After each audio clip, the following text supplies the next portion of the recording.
think y'all have about every angle you can get of the witness,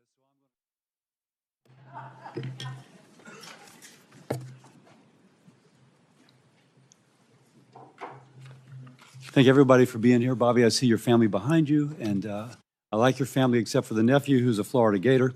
We'll let that go. The Senate Committee on Health, Education, Labor, and Pensions will please come to order.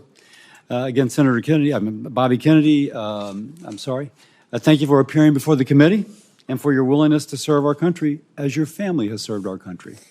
You and I have talked at length about a variety of issues impacting Americans' health. These have been candid conversations, and I very much appreciate your willingness to engage. And there are many things you and I agree on. We're in total agreement on the need to address ultra-processed food, to reduce obesity, and obesity, of course, the leading cause of chronic disease and therefore of shorter lifespans. And this will be a priority in this committee, and I look forward to collaborating with you if you are confirmed.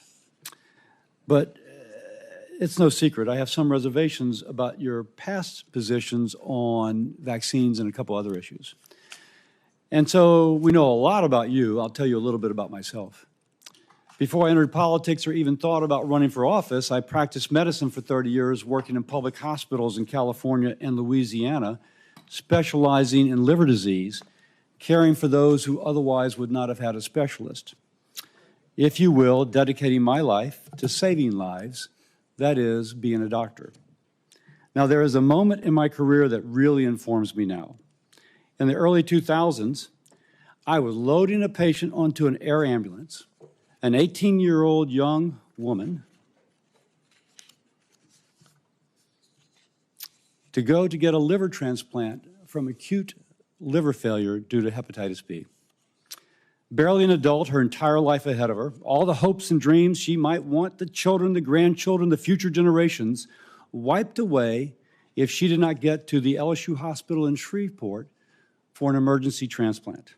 Now, the transplant, an invasive, in 2000, $250,000 surgery that had a 5 to 10% mortality rate, but even if she survived, would leave her with a liver transplant and hospital bills every year of $50,000.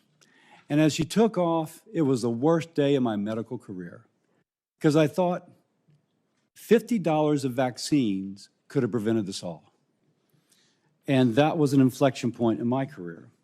And since then, I've tried to do everything I can to make sure I never have to speak to another parent about their child dying due to a vaccine-preventable disease. So I worked with community and business leaders to form a public-private partnership in the capital region of Louisiana. We vaccinated 36,000 children for hepatitis B, and since the CDC and the ACIP have recommended universal vaccination for children, the number of acute hepatitis B cases in our country has declined by almost 90%. So as a physician who's been involved in immunization programs, I've seen the benefits of vaccinations. I know they save lives. I know they're a crucial part of keeping our nation healthy. Now, Bobby, I've learned you got a tremendous following. My phone blows up with people who really follow you. And there are many who trust you more than they trust their own physician. And so the question I need to have answered is, what will you do with that trust? Whether it's justified or not, and you may not want this to be the case, but I have constituents who partly credit you for their decision to not vaccinate their child. Now, that's a real conversation. And I'm hearing from them, and they want you confirmed. Now, you're going to tell us this week, as you did, I think you'll tell us today, as you did in Finance Committee yesterday, that you're pro-vaccine. So what will you tell the American mother? Will you tell her to vaccinate her child or to not? Or to have a conversation with her doctor, but for many that will be permission to not vaccinate their child. We know that to be the case. So your past of undermining confidence in vaccines with unfounded or misleading arguments concerns me. Can I trust that that is now in the past? Can data and information change your opinion, or will you only look for data supporting a predetermined conclusion? This is imperative. You will have the responsibility to restore trust in our public health institutions in this position you have. Now, let's turn a little political. I want President Trump to be successful. It's important for our country. Any action you take as HHS Secretary will shape his legacy, and we both want that legacy to be positive. So, thank you for coming before the committee, for being willing to serve, and I look forward to today's conversation. And with that, I yield to my ranking member, Senator Sanders. Thank you, Senator Cassidy, Chairman. And Mr. Kennedy, thanks for being with us. I'm going to discuss later the issue of vaccines, which Senator Cassidy raised, and it's of concern, I think, to all of us. But before I go there, I wanted to congratulate you, in a sense, for the phrase, "Make America Healthy Again." I think that is a cry that all of us, a goal that all of us share, because as you have indicated, we're a very unhealthy society. We are the richest country in the history of the world, and yet we rank far below every other major country in terms of our life expectancy. That's outrageous. To me, equally outrageous is if you're working class in this country, you're going to live 6 or 7 years shorter lives than if you are rich. In America today, 68,000 people die every year because they can't get to a doctor. They can't afford to get to a doctor. You pointed out yesterday the outrageous cost of healthcare in America, 2 or 3 times more than other industrialized countries are paying. Unbelievably, in this country, hundreds of thousands of people who deal with cancer, struggling for their lives. You know what happens to them? They go bankrupt. They deplete their lives' savings. In other words, when we talk about making America healthy, you got to talk about a broken, corrupt healthcare system. Your uncle, President Kennedy, your father, Bobby Kennedy, great senator from New York, your uncle sat right now where Senator Cassidy is sitting, chairman of this committee. All of them did what I think is the right thing. They said healthcare is a human right. They looked all over the world. They saw every other major country guaranteeing healthcare to all people, whether they're rich or poor, young or old. So I'm not quite sure how we can move to making America healthy again unless we have the guts to take on the insurance companies and the drug companies and guarantee healthcare to all people. I'll be asking you a question about that. Lowering the cost of prescription drugs.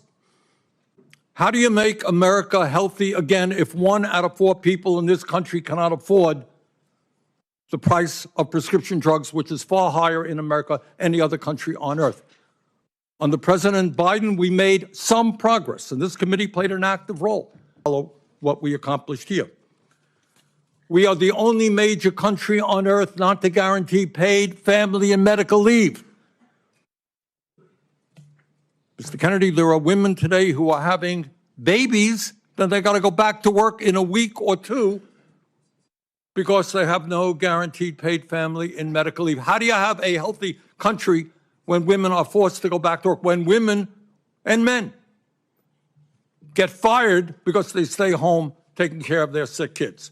That's not making America healthy again. And I would go a little bit beyond the jurisdiction of Health and Human Services, but I think it's important. If you are working 50 or 60 hours a week, making 13, 14 bucks an hour, which is what millions of Americans are, can you be healthy?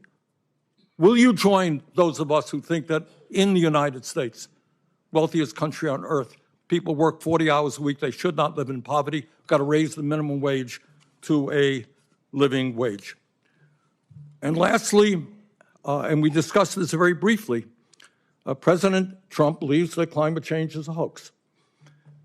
I happen to believe, and most Americans believe, and virtually the entire scientific community believes, that it is an existential threat to this planet. I don't know how you're going to make America healthy again, or keep the world healthy, when you have massive heat waves and droughts and floods and extreme weather disturbances. Louisiana had them, Vermont had them. That's not keeping America healthy. That's not within the jurisdiction of HHS. But I surely hope that you will, if you are confirmed, demand that President Trump change his position and work with those of us who are trying to transform our energy system and, in fact, keep America healthy by addressing the crisis of climate change. Thank you, Mr. Chairman. Thank you, Senator Sanders. And now I'd like to welcome our nominee, Mr. Robert F. Kennedy, Jr.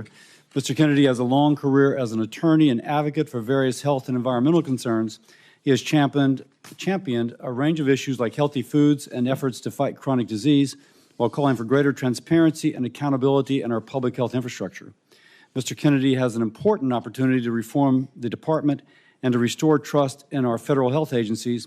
I look forward to hearing more about his policy priorities and his plans to advance President Trump's agenda to make America healthy again.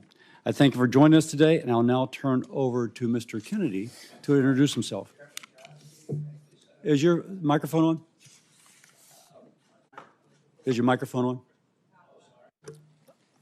Thank you, Chairman Cassidy. Thank you, Senator Sanders.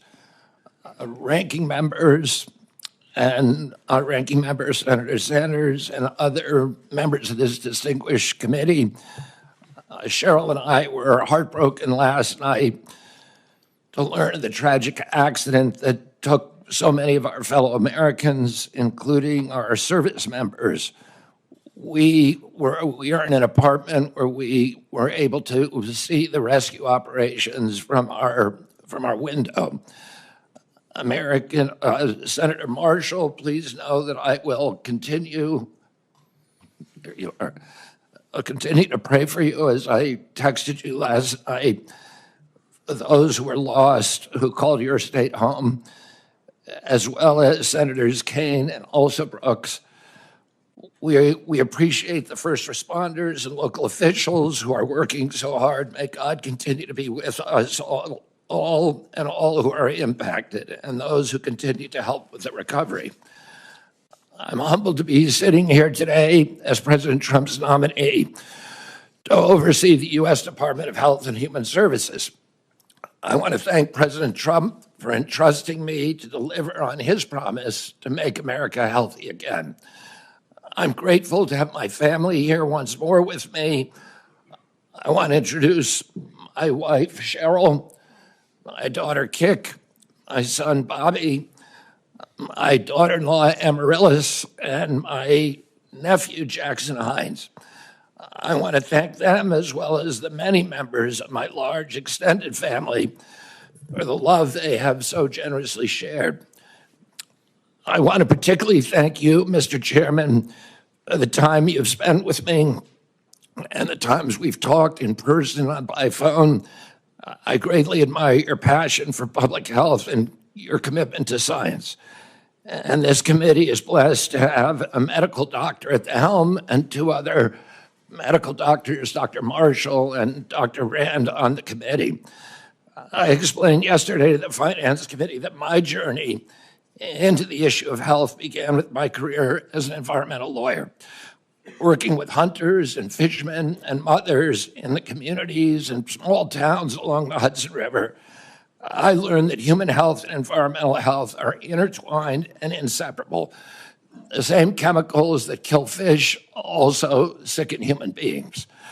Today, Americans' overall health is in grievous condition. Over 70% of adults and a third of children are overweight or obese. Diabetes is 10 times more prevalent than in 1960. Cancer among young people is rising by 1 or 2% per year. Autoimmune diseases, neurodevelopmental disorders, asthma, Alzheimer's, ADHD, depression, addiction, and a host of other physical and mental health conditions are all on the rise. The United States has worse health than any other developed nation. Yet we spend more on health care, sometimes double, sometimes triple, as other comparable nations. Last year, we spent $4.8 trillion, not counting the indirect costs from missed work. That's almost a fifth of GDP. It is tantamount to a 20% tax on the entire economy. No wonder America has trouble competing with countries pay a third of what we do for their health care and yet have a healthier workforce. But I don't want to make this too much about money. It's the human tragedy that moves us to care. President Trump has promised to resurrect America's global strength and our leadership and to restore the American dream. And he understands that we can't be a strong nation unless we're first a healthy people. A healthy person has 1,000 dreams. A sick person has only one. Today, over half our countrymen and women are chronically ill and have only one dream. When I met with President Trump last summer, I discovered that he has more than just a concern for this tragic situation, but genuine care. President Trump has committed to restoring the American dream, and 77 million Americans delivered a mandate to do just that, due in part to his embrace and elevation of the Make America Healthy Again movement. That movement, led largely by Maha moms from every state, many of whom have traveled to be here yesterday and today. Senators, this is one of the most powerful and transcendent movements I've ever seen. The nation is ready for change and recognizes that this is a unique inflection moment. I've promised President Trump that if confirmed, I will do everything in my power to put the health of America back on track. And I've been greatly heartened to discover a deep level of care among members of this committee, both Democrats and Republicans. I came away from our conversations hopeful that we can put aside our divisions for the sake of a healthy America. For a long time, the nation has been locked in a divisive healthcare debate about who pays. Well, when healthcare costs reach 20% of GDP, there are no good options, only bad ones. Shifting the burden around between government and industry and corporations is like changing deck chairs on the Titanic.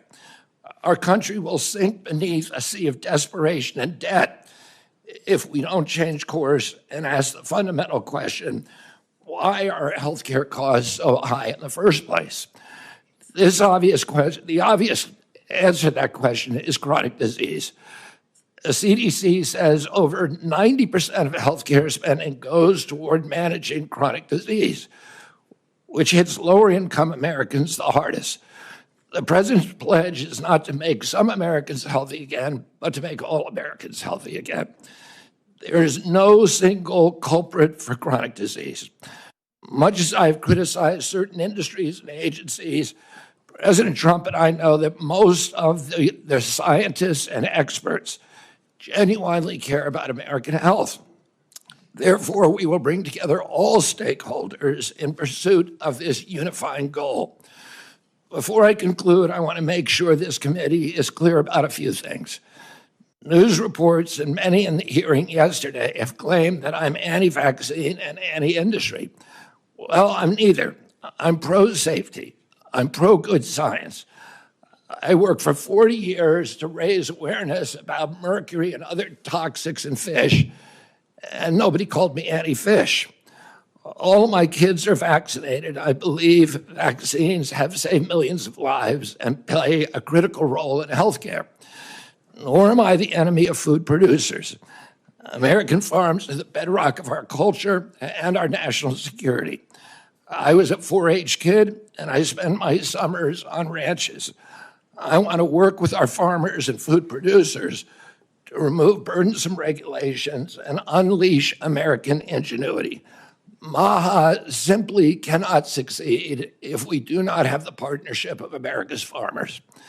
In my advocacy, I've often disturbed the status quo by asking uncomfortable questions, and I'm not going to apologize for that. We have massive health problems in our country that we must face honestly.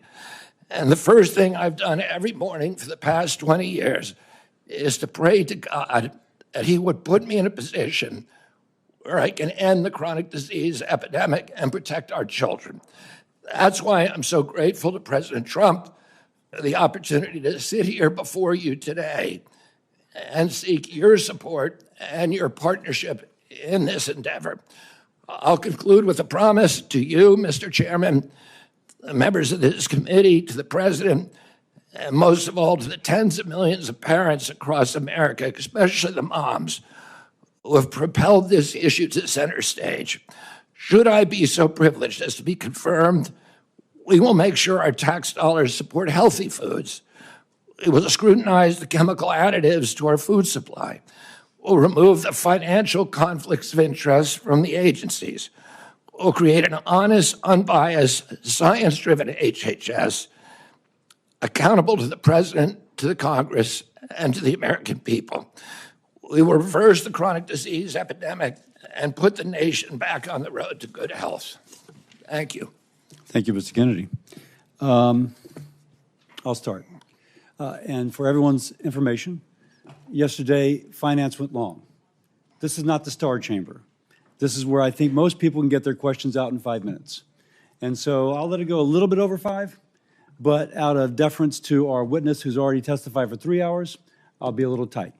That said, at the end, taking the ranking member and the chairman's privilege, we will have a chance, the two of us will have a chance to ask a little bit more. And that's what you get for being a chair. So that said, let's begin.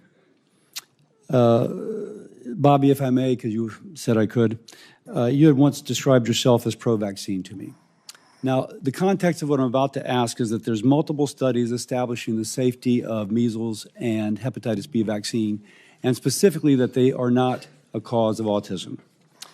In this position, and you have previously said yes, but if you are approved to this decision, to this position, will you say unequivocally, will you reassure mothers unequivocally and without qualification that the measles and hepatitis B vaccines do not cause autism? Senator, I am not going into the agency with any. Well, that's kind of a yes or no question, because so if you're, because the data is there, and that's kind of a yes or no. And I don't mean to cut you off, but that really is a yes or no. If the data is there, I will absolutely do that. Now there is the data. Just because I used to do hepatitis B, as I've said, I know the data is there. Well, then I will be the first person. If you show me data, I will be the first person to assure the American people that they need to take those vaccines. Now, what concerns me is that you've cast doubt on some of these vaccines recently. I mean, like the last few years, but the data, and I could quote some of it. The data has been there for a long time. I've been out of the game. I've been in Congress for 16 years. And this data was in large measure generated before I came to Congress. So my concern is that if you were making those claims and being so influential, I mean, your bully pulpit's incredible. With that responsibility, that you never acquainted yourself with anything that might contradict that what you were previously saying. So let me ask once more. If the data is brought to you, and these studies that have been out there for quite some time and have been peer-reviewed, and it shows that these two vaccines are not associated with autism, will you ask, no, I need even more? Or will you say, no, I see this, it's stood the test of time, and I unequivocally and without qualification say that this does not cause autism? Not only will I do that, but I will apologize for any statements that misled people otherwise. Thank you.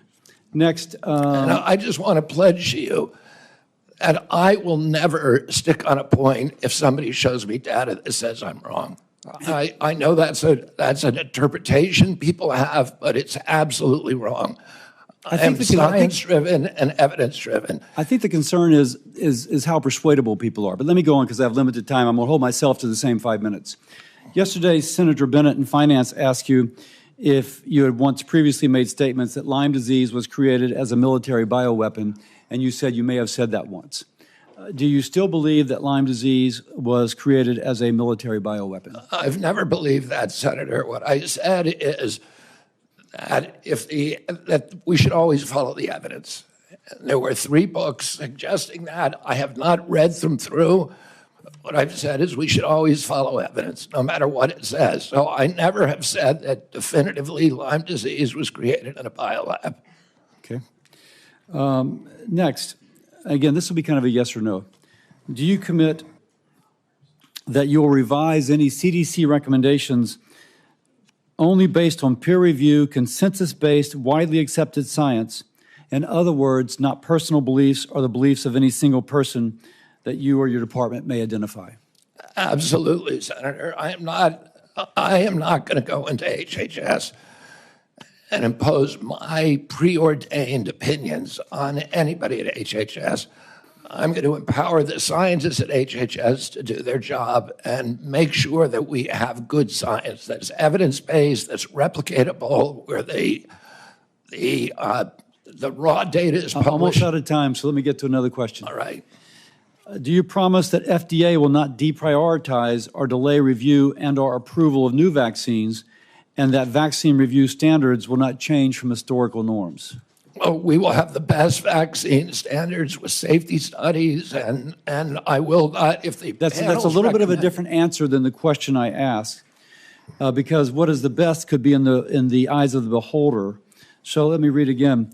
Promise that the FDA will not deprioritize or delay review and/or approval of new vaccines, and that vaccine review standards will not change from historical norms. Yes.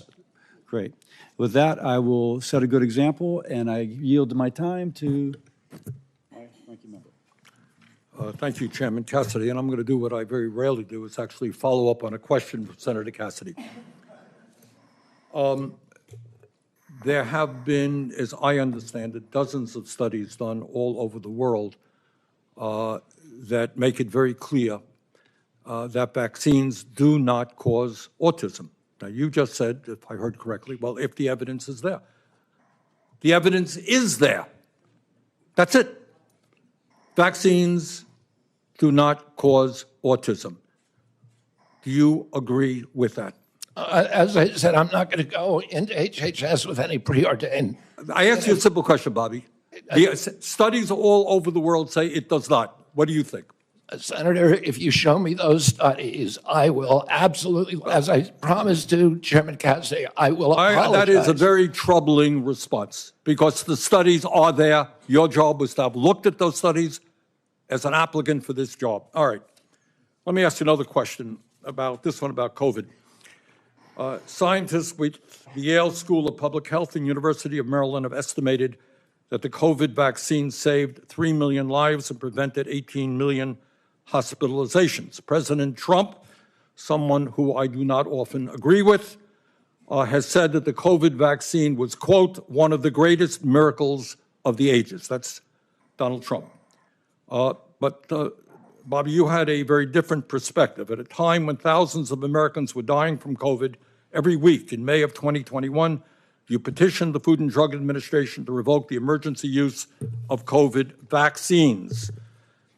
So my question to you is, were the scientists who told us that the COVID vaccine was imperative, and President Trump who told us that it was this great thing, were they right, or were you right when you told people that they should not take COVID shots?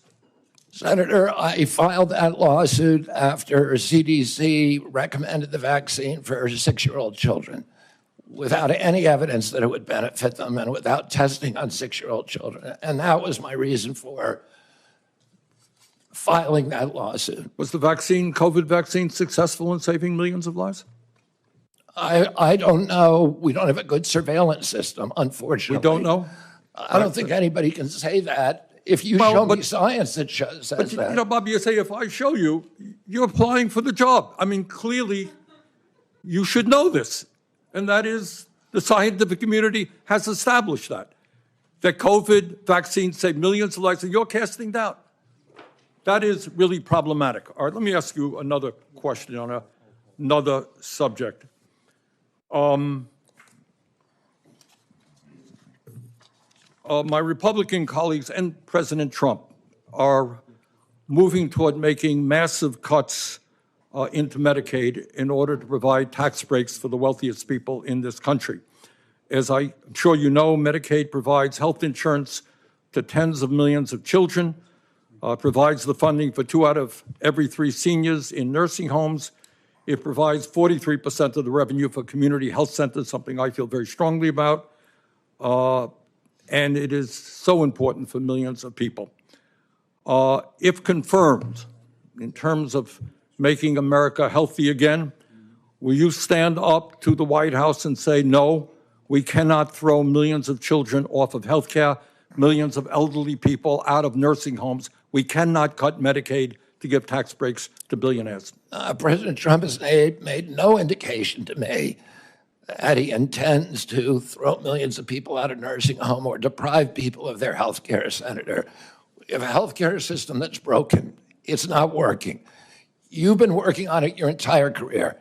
As Americans get less and less healthier, as premiums rose. Bobby, I believe the healthcare system is broken. We he agree has on asked that. me to fix it. But so do you it works fix for it? the American people. But my colleagues here, certainly in the House of Representatives, are prepared to make massive cuts in Medicaid. Now, I happen to believe in a Medicare for all system that guarantees health care to all people. Not what we're talking about. But in fact, there is serious discussion of massive cuts to Medicaid, which will have devastating harm on children, people in nursing homes. All I am asking you, if that proposal goes through, will you say, hey, you're not keeping America healthy by throwing children off of health care? Senator, I haven't seen any of the congressional proposals. I can only tell you what President Trump has told me, which is that he wants me to make Medicaid, Medicare, and Obamacare better. Well, if you haven't seen those proposals, I suggest you go to any newspaper. They're there. Thank you, Mr. Chairman. Senator Paul. You know, I think the discussion over vaccines is so oversimplified and dumbed down that we never really get to real truths. And it's why people up here are so separated from real people at home. So we talk about hepatitis B. It's a terrible disease. It could lead to liver failure, as the chairman said. But the reason you have distrust from people at home, why they don't believe anything you say, and they don't believe government at all, is you're telling my kid to take a hepatitis B vaccine when he's 1 day old. You get it through drug use and sexually transmitted. That's how you get hepatitis B. But you're telling me my kid has to take it at 1 day old. You're not. That's not science. And so every person with a bit of common sense, even people who don't resist vaccines, I vaccinated all my kids. I believe vaccines are one of the modern miracles beyond all pale. The Speckled Monster is a great book about the introduction of the smallpox vaccine in 1720 into our country. All miracles. But I'm not a one-size-fits-all. It's not all or nothing. I chose to wait on my hepatitis B vaccine, and we did it when they went to school. Does that make me an awful person? Does that make me an anti-vaxxer because I questioned the government dictate of whether I do it? And I'm not speaking for anybody else. I'm only speaking for myself. But for goodness sakes, let's have an honest debate about these things. The COVID vaccine. If you ask me my opinion, the reporters run up and down the hall and they say, you still anti-vaccine? No, I'm pro-vaccine. But on the COVID vaccine, and on the COVID illness, there was a 1,000-fold or more difference between the elderly and children. If you don't acknowledge that, you're committing malpractice. You're showing your ignorance. If you say a 6-month-old must be mandated to get it, the science is not there. So all this blather about the science says this and the science says that, no, it doesn't. The science actually shows that no healthy child in America died from COVID. Look it up. No healthy child died from COVID. And so the thing is that it's 1,000-fold greater. So if you ask me my advice as a physician, if you were 65 or older or overweight and some other conditions, I would have said, hell yes, I'd take the COVID vaccine. The risks of the disease were real and much greater than the vaccine. But if you ask me, should my healthy 6-month-old get it? See, these are the nuances you're unwilling to talk about because there's such a belief in submission. Submit to the government. Do what you're told. There is no discussion. There ought to be a debate. You're not going to let him have the debate because you're just going to criticize and say, it is this and admit to it or we're not going to appoint you. But it's more complicated than that. And this is why people distrust government, because you're unwilling to have these conversations. And go home, ask your Democrat young mothers, your Republican young mothers, if they're vaccinating their kid for hepatitis B and they're like, well, do I have to do it on day one? It's this precious little baby. Is there science to say you shouldn't do it? Probably not, but it's my kid. You know, it's like, there isn't clear-cut science saying not to. But on autism, there's no good science of anything to show what causes autism. We don't know. It's a profound disease. I know many moms here and dads who have kids with autism. I know them personally. I've met their kids. But the thing is they saw their kids developing completely normal, maybe speaking 100 words go to no words at about 15 months of age. Now, there isn't proof. There isn't proof that the vaccines cause it. That's true. There isn't proof that it causes it. But we don't know what causes it yet, so shouldn't we be at least open-minded? We take 72 vaccines. Could it be? I don't know. But we shouldn't just close the door and say we're no longer, because we believe so much in submission, we're not going to have an open mind to study these things. And so it's sort of this crazy notion. Schizophrenia, I would put in the same notion. You have a kid who's completely normal to 18 or 19, and their brain goes haywire. How does that happen? It's the most bizarre disease. Shouldn't we be open? Could it be our food? It might be vaccines, it might be our food, but autism's more common. I don't know about the schizophrenia statistics, but autism is more common. Shouldn't we want to be open-minded? Instead, we're so closed-minded and we're so consensus-driven that the science says this. Well, science doesn't say anything. Science is a dispute, and 10 years from now, we could all be wrong. We were told in the beginning, 20 years ago, they did this enormous study, and they said, everybody over 50 should take an aspirin. I thought, well, that's a pretty good idea. It makes sense. But you know what? 20 years later, they measured it. And they found if you had no heart disease and you were taking aspirin, your chance of dying from a brain bleed or from a stomach bleed were greater than the risk of heart disease. If you have heart disease, they still say take an aspirin. If you don't, they've changed their mind 20 years later. But would you have all said I was crazy and I should no longer be in public discourse if I had said 20 years ago, I don't feel like taking an aspirin. I ride my bike all the time. I'm afraid I might hit my head. But that's what country's about. It's what dissent is about. So just ask you to look at the larger picture and give the guy a break who says, I just want to follow the science where it leads without presupposition. I think really what we have up here is presupposition. You've already concluded. It's absolute that autism isn't caused by it. We don't know what causes autism, so we should be more humble in what we say. Sorry I didn't get to a question.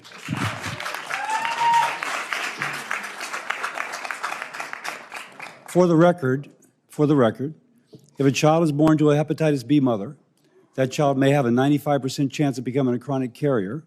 But if the And we child, vaccinate those people, and nobody's against that. But if the child- that's a very small percentage and I a just red may herring. finish. That is not what we're talking about. 99.9% of kids don't have a hepatitis B, Mom. And could they wait a while? Could they get vaccinated 3 months or a year? Yes. So again, for the record, if the mother's hepatitis B status is known, then that can be delayed.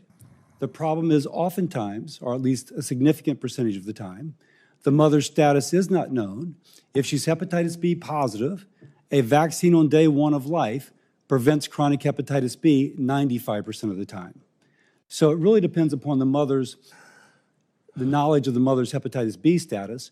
And when they used to do just, okay, we know the mother's status or not, there was mothers that snuck through. Their status was unknown. We can blame the OBs, yeah, Marshall. But for the record, there is an absolute rationale for that. But you're right. If the mother's status is definitively known, that it can be safely delayed. So now, Senator Murray. Thank you, Mr. Chairman.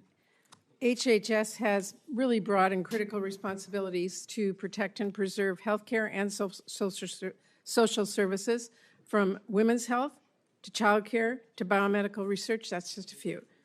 In light of last night's tragedy, I do want to express my thoughts and prayers. But it is, I think, a painful reminder to all of us that we need competent people running our federal agencies to respond when a crisis strikes. Mr. Kennedy, let me start by talking about vaccines. I think we all agree that cancer is particularly nefarious chronic disease. And the American Cancer Society reported earlier this month that women under 50 are experiencing a dramatic increase in the incidence of that disease. Fortunately, there is clear data showing that the HPV vaccine has saved lives and cut cervical cancer rates dramatically. You have called the HPV vaccine, quote, dangerous and defective, and said it actually increases the risk of cervical cancer. Do you stand by those statements, yes or no? The HPV vaccine, I brought litigation. I represented. Yes or no? I represented. Stand by your statements. Let me answer. I'm trying to, Senator. yes or no. It's a simple yes or no. I Stand by your previous statements. I litigated on that issue. I represented hundreds of young girls who felt that they were injured by the vaccine. That trial is happening right now in Los Angeles. Well, let me Those ask you. questions will be answered by a jury in that trial. You said that no loving parents would allow their daughter to receive that vaccine. If confirmed as HHS Secretary, would you recommend that parents get their children vaccinated against HEB? I recommend that children follow the CDC schedule. And I will support the CDC schedule when I get in there, if I'm fortunate enough to be confirmed. Would you recommend that parents get their children vaccinated against the measles? Yes or no? Against measles? Yes. Well, I just remind everybody that parents look to our health leaders for advice on these decisions. You would be a health leader, and for the record, I would like to put into the record his previous statements on these vaccines. I do want to ask you a question about character. I still believe character matters, and I want to let you respond to this. You were accused of sexual harassment and assault by Eliza Cooney, who was first hired as a part-time babysitter by your family. When you were confronted about this accusation, you said you were, quote, not a church boy, and that you, quote, have so many skeletons in my closet. You then texted Ms. Cooney an apology and indicated you had no memory of what she described. Mr. Kennedy, I'm asking you to respond to those accusations seriously in front of this committee. Did you make sexual advances towards Ms. Cooney without her consent? Yes. No, I did not. And that story has been debunked. But why did you apologize to her then? I apologize for something else. Well, that's not my understanding. Are there, let me just ask you. All you have to read is the text which she published. It's not for that. That is not how I've read it. Are there any other instances where you have made sexual advances towards an individual without their consent? Just yes or no? No. No. Mr. Kennedy, you said that you're going to say to NIH scientists, God bless you all, thank you for your public service. We're going to give infectious disease a break for 8 years. Excuse me? You said you just said thank you for your service to our federal employees. You want to give infectious disease a break. That's a quote. Will you support the development and distribution of vaccines for the avian flu? Yes or no? Will I, for the avian flu? Yes. My time's almost up, but having read a lot and listened to a lot, I just want to remind all my colleagues that by voting to confirm Mr. Kennedy, we would be telling our constituents he's worth listening to. That alone could get people killed before he even lifts a finger, because he does not even need the levers of power to influence people, as we saw in Samoa. All he needs is a megaphone. To affirm his views by voting to confirm him as our highest health official, we should not mince words about what that would mean. When babies die from whooping cough because parents weren't sure if the vaccine was safe, we will have to look them in the eye. When measles sweeps through school, then hospitals, nursing wards, will this be worth it? There are political realities, we all get that, but there's also right and wrong, fact and fiction. And there's also people staying healthy or dying pointlessly from diseases we can prevent because they thought Congress took its job vetting our health care secretary seriously. Thank you, Mr. Chairman. We're going to now go out of order. We're going to go to Senator Marshall. He would like to be able to view the press conference regarding the tragedy on the plane from Wichita. Senator Marshall. Well, thank you, Mr. Chairman, and thank you, Mr. Kennedy, for your kind words this morning, for your caring text last night, and I'm grateful for all my colleagues, most everybody reaching out to us, and it's certainly it's a tough day for Kansans and many others who lost loved ones, and we will look forward meeting with the president later today and those loved ones, and just want everyone back home to know that we're wrapping our arms around them, that we're mourning with them, and we'll get through this together. So thank you. Mr. Kennedy, take a second and just describe why fighting chronic disease is so important to you. Who are we fighting for? What is your role as HHS Secretary, and is there anything that's a bigger priority to you than this as you go into this role? Thank you, Senator. When I was a 10-year-old boy, my uncle was in the White House. The chronic disease among American children was 2%. Today it's 66%. The cost of chronic disease to our country when my uncle was president was zero. There were not even treatments for chronic disease at that time. Today, the cost is $4.3 to $4.45 trillion. is bankrupting our country. 77% of American kids can't qualify for military service. 38% of teens, according to NIH's last report, which was 3 weeks ago, 38% are diabetic or pre-diabetic. When my uncle was president, the typical pediatrician would 1 or 2 cases of diabetes in his lifetime, juvenile diabetes. Today, it's more than a third of the kids who walk through his door or her door is diabetic or pre-diabetic. Autism rates have gone from 1 in 10,000 or 1 in 1,500 to 1 in 10,000, depending on what study you look at. In my generation, as a 70-year-old man today, in our children, it's 1 in 34. The explosion, I had 11 siblings. I had dozens of first cousins. Mr. Kennedy, I'm sorry. So, who are we? What's your role as HHS secretary to fight that disease? There's never been an HHS secretary who came in to do this. It was all about the typical partisan debate about how we allocate the cost, whether insurers pay it or whether hospitals, providers, or families pay it. And the costs continue to rise. All the things we're debating on, our kids are getting sicker and sicker. Yeah, just to quote you from yesterday, it's like we're moving the chairs on the Titanic. Yeah, and the ship is sinking, and nobody's paying attention to it. And yesterday, I got question after question from the Democrats about measles. In 1963, the year before the measles epidemic, or the measles vaccine was introduced, 500 American kids died from measles, almost all of them extremely poor and malnourished. We have 252 million Americans who are suffering from chronic disease, and none of them mentioned diabetes. They didn't mention heart disease. They didn't mention cancers yesterday. We need to refocus if we're going to save our country. This is existential. Our country is not going to be destroyed because we get the marginal tax rate wrong. Right. It is going to be destroyed if we get this issue wrong. And I am in a unique position to be able to stop this epidemic.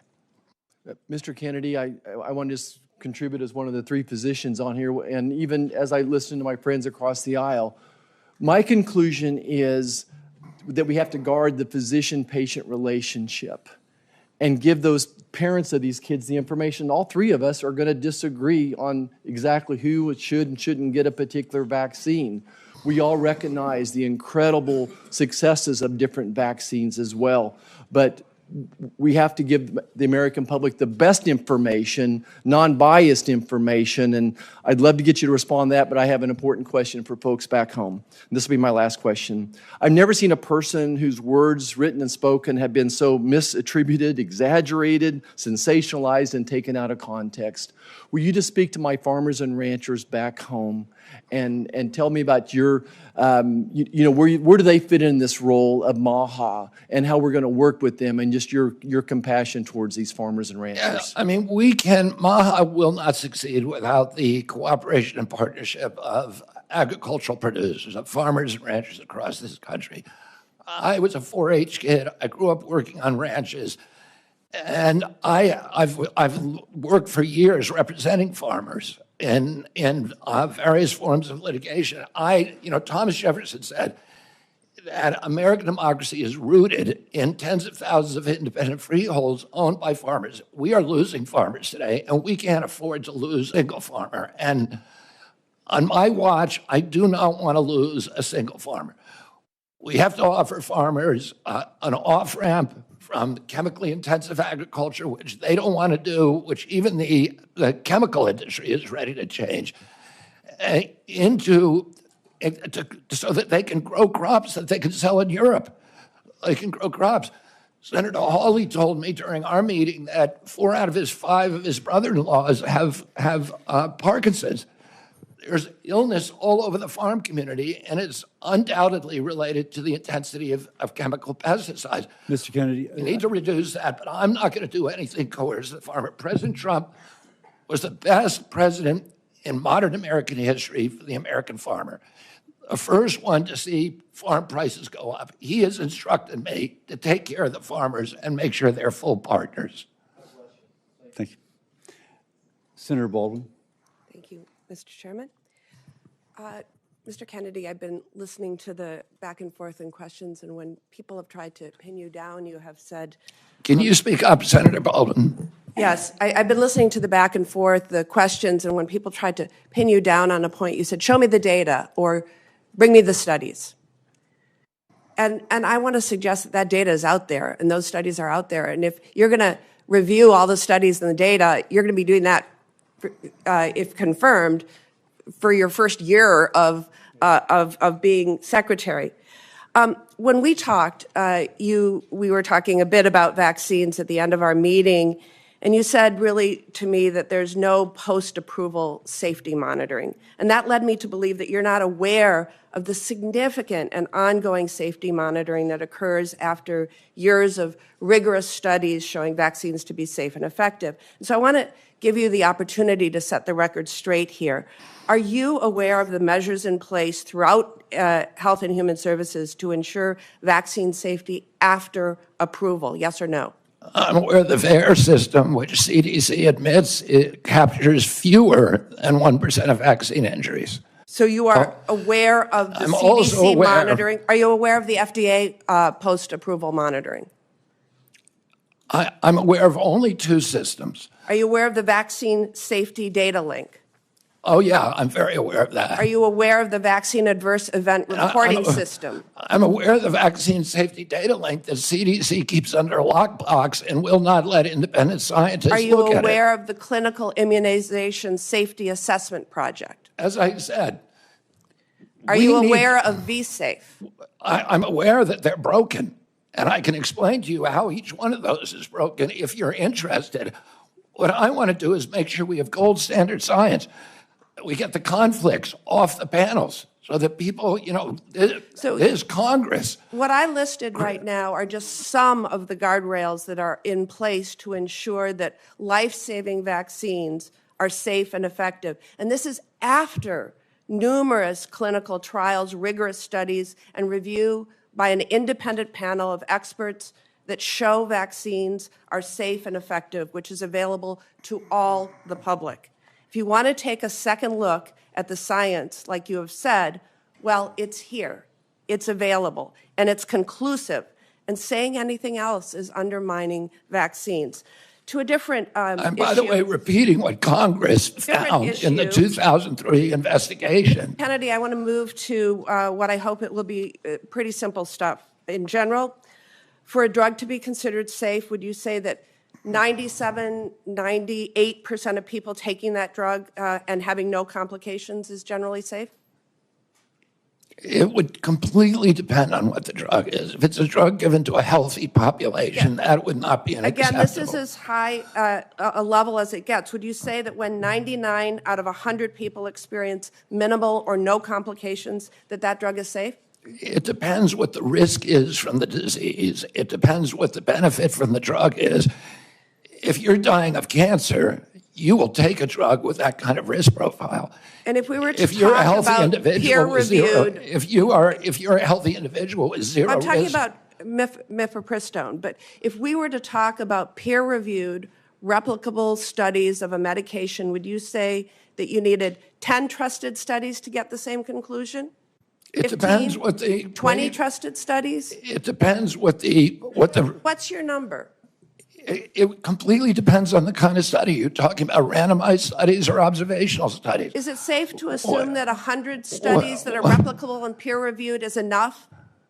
Well, it could be one study if it was a powerful enough study. The most widely used medication, abortion drug, mifepristone, has been FDA approved for nearly 25 years.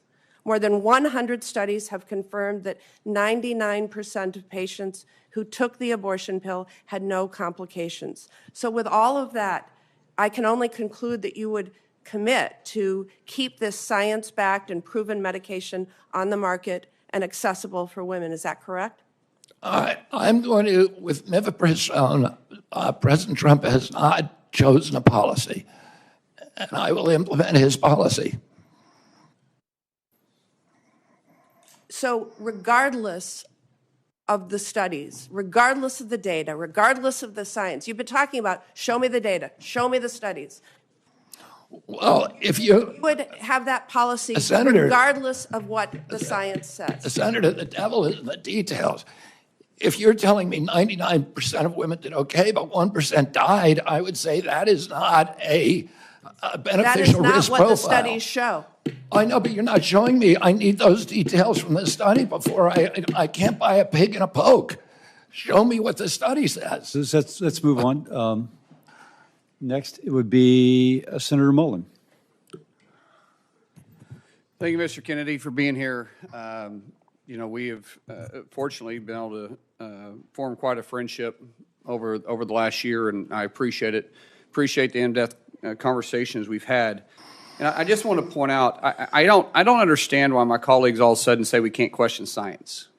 I mean, it absolutely blows my mind that all of a sudden it's such shame that Bobby's sitting up here and he's questioning science, because I guarantee you, if he was sitting here and he was going to be the secretary of HHS underneath the former President Biden, which I enjoy saying former president, I would bet you that you guys would have his back 100% and enjoy the fact that he's questioning science and would probably support his positions 100%. But because he's now on the Republican side, you guys have went way off the rail. And how dare he question science? My God, if we didn't question science, where would we be today? We've always questioned science. Science is always evolving and always changing. Have a glass of wine a day, it's healthy for you. Don't have a glass of wine a day. Have a piece of chocolate a day, it's healthy for you. Dark chocolate is healthy for you. Take an aspirin a day, as Senator Rand Paul pulled out. I mean, where would we be today if we didn't ever question science? But I will say there's an issue that I have as a father of 6, that when my kids come out from getting their vaccines, they look like a freaking pincushion. I mean, 72 vaccinations? I think there's a reason we should be questioning this. When you start looking at the rise of autism, why wouldn't we be looking at everything? Who wouldn't want to look at everything? Give me anybody in this room that doesn't know somebody that you're personally connected to that one of their children doesn't suffer from some severity of autism. Give me one. And you guys are all saying that Bobby can't question it? I don't get it, guys. I don't understand your point, other than the fact you just oppose him because he supports a president that you guys don't like now. I applaud him for going into the situation and saying, let's question something. The definition of insanity is doing the same thing, expecting different results. Is it not true that you're supposed to question science? Is anybody going to question the fact that that's not true? Bobby, share the numbers again with me about autism.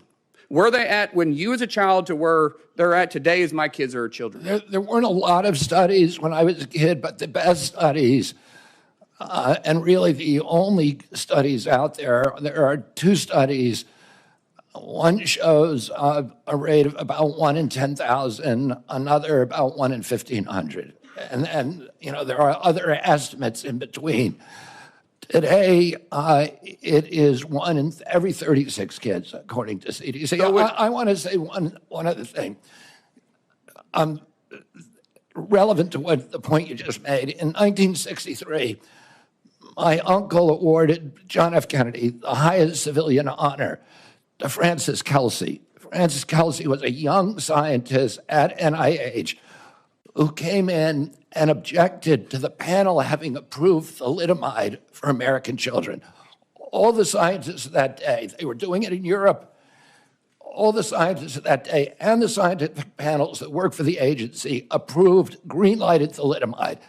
She stood up and screamed and fought and risked her job and risked her reputation, and she blocked it in our country. 3 years later, everybody recognized that she was a hero and a savior of our children, because we were not getting the kind of terrible, diabolical deformities as they were experiencing in Europe. My uncle gave her the highest civilian honor because she questioned science and was courageous enough to stand up and say, I don't care what happens to me, this cannot happen. And irony is that she was a Democrat at that time and she questioned science. But now all of a sudden, because we're working for Republicans, you're not allowed to question science. Let's go back to this and say let's just use the number of 1 in 10,000 at your age. Now, we're a little bit different in age. I'm not going to say how old you are, but you look great for your age. I will say that 1 in 36, that's not a pandemic, then what is? 1 in 36, and it used to be 1 in 10,000 have autism now? Can any of you guys with a straight face say that we shouldn't look at every aspect to what we're putting in our kids, be it from the food to the vaccines? 1 in 36. That scares the living daylights out of me. With 6 kids, I could have 36 grandkids. I'm just doing the math. I'm the youngest of 7. My family seems to be pretty active in that area. So I'm not necessarily trying to be funny, but I'm being very serious, guys. We should support the fact that Bobby's questioning it. He's not saying he's against it. He's saying he's going to question it and let the studies follow where they will. And God bless you for doing that. Thank you. Thank you, Senator. Senator Kane. Thank you, Mr. Chair, and congratulations on your nomination, Mr. Kennedy. I enjoyed our conversation. Thank you for starting off today acknowledging the pain felt by people in this region from this horrible air tragedy last night. Senator Marshall and Senator Moran, a lot of folks from Kansas, a lot of folks from Virginia, D.C., Maryland, but also when that passenger list comes out and when the 3 soldiers' names are revealed, every office here is going to have some connection to them because you have your staffs who live here, and we kind of dread seeing that list of names. I drove to the airport at 6:30 this morning and went across the bridge over the Potomac and saw the operation, the recovery operation, kind of underway in daylight hours. And I thought about the last big aviation disaster in Richmond when on 9/11 a plane slammed into the Pentagon. And Virginia got hurt very bad that day, and so did the nation. Just a couple of months ago, you posted this on your X account.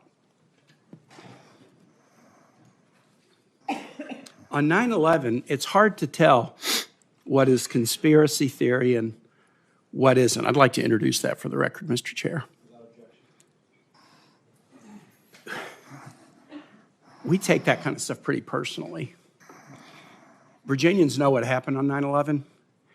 We don't need folks giving oxygen to conspiracy theories about 9/11. Now, one thing I noticed about this post is it was in July of 2024. It was 23 years after 9/11. You had a lot going on in your life. You were running for president then. What made you decide in the midst of everything going on in this country, in this world in July of 2024 in your own candidacy for president, that now was the time to say it's hard to tell what is conspiracy and what isn't about 9/11? What was so important about making this point in July of 2024? Senator, the dramatic drop in trust in our government, and this is particularly one of the templates of that is what happened at CDC. Yeah, no, I want to move aside from that. Because you say, you go on to say, I won't take sides. As president, I won't take sides on 9/11. Wow. I won't take sides on 9/11. Let me ask you this. As a general matter, do you find it hard to tell what is a conspiracy theory and what isn't? Is that kind of a general deficit that you find in your own analytical abilities? My father told me when I was 13 years old, he said, people in authority lie, and that the job of a citizen in every democracy is to maintain a fierce skepticism Okay, I get it. of government authority. And you're an authority, but you wouldn't take sides on 9/11, and you're admitting, I have a hard time telling what is a conspiracy theory and what isn't. Senator, I haven't investigated it. If the things that I investigate, I take sides on, people are allowed to hold that opinion. I'm not going to tell them they're crazy for holding that opinion. I'm going to say, what is your evidence? And if I hear the evidence, I'm going to say, that doesn't make any sense. So you won't take sides on 9/11. Wow. Senator Murray asked you some questions about Gardasil, and this is a vaccine that's manufactured in Virginia. There's other HPV vaccines. I'm going to enter into the record a whole series of studies from many, many nations that talk about the dramatic positive effect of Gardasil. Could I introduce those into the record, Mr. Chair? Without objection. And those studies are on Wait, let me trial ask a right question. now. Let me ask a question. These are studies from Scotland, Sweden, the UK, Australia, the United States, multiple studies. And then I'm going to introduce in the record, I guess it's a blog post of yours. The verdict is now inescapable. Gardasil is killing girls. And I'd like to introduce that into the record as well. Without objection. You have a pretty significant financial interest in litigation against Gardasil. You have received contingency fees and payments for referring people to lawyers suing the manufacturer. And in your ethics vetting... I've never received any money from any Gardasil or any other vaccine lawsuit. Let me read a quote. This is your words. In your ethics vetting for this nomination, you said, quote, "Pursuant to the referral agreement, I'm entitled to receive 10% of fees awarded in contingency cases referred to the firm."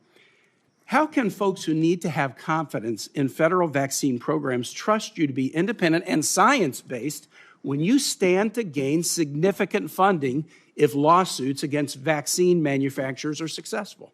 I have given away all of my rights to any fees in that lawsuit. I yield back. Next is Senator Scott. Thank you, Mr. Chairman. Mr. Kennedy, good to see you again. Thank you for being here before the committee. Yeah. One of the beauties of our country is we have foundational documents that point us in the right direction. I think it's the compass that shows us due north, true north. The Declaration of Independence mentions life, liberty, and the pursuit of happiness as unalienable rights. You and I had a serious conversation about the importance of life, and I'm a pro-life Christian, as you know. And you said that you assured me that your deputies were going to be pro-life. Is that still the case? I will implement President Trump's policies. I serve at his pleasure, but I share President Trump's view that every abortion is a tragedy. Now, my question was, are you having deputies within your at HHS that will be pro-life? As I said, I can tell you exactly what I'm going to do, so there's no mistake. I'm going to implement President Trump's policies. President Trump has told me he wants to end late-term abortion. Are you hiring people who are pro-life at HHS? Yes, I am. Thank you. During the first Trump administration, HHS began investing in policies to support individuals living with sickle cell anemia. This has continued. A career staff person has dedicated time to coordinate sickle cell disease-related activities across HHS and other government agencies. Will you commit to continuing to have an individual serve in this coordinating role for sickle cell? Yes, and I think I've worked on sickle cell for many, many years. I told you I have many friends who have sickle cell. Several of them, I've seen the suffering that they endure. 1 out of every 365 blacks in our country has sickle cell. There are now promising gene therapies. They're very, very expensive. But it's something that NIH should be enthusiastically supporting that kind of research. Well, you answered my second question, so that's great, which was today you noticed the FDA gene therapies are really breakthrough evolutions in science that are really one-time cures. So you support the continuation of the research that makes that more available? Absolutely, Senator. Thank you. That's great news. This past fall, due to one facility making the majority of our IV drugs in the U.S., it was devastated by Hurricane Helene. Hospitals and healthcare facilities across the country faced IV shortages. Nephron Pharmaceuticals in Columbia, South Carolina, tried to shore up IV support in South Carolina hospitals by creating the Palmetto line in its facility to help make IVs for hospitals across the state.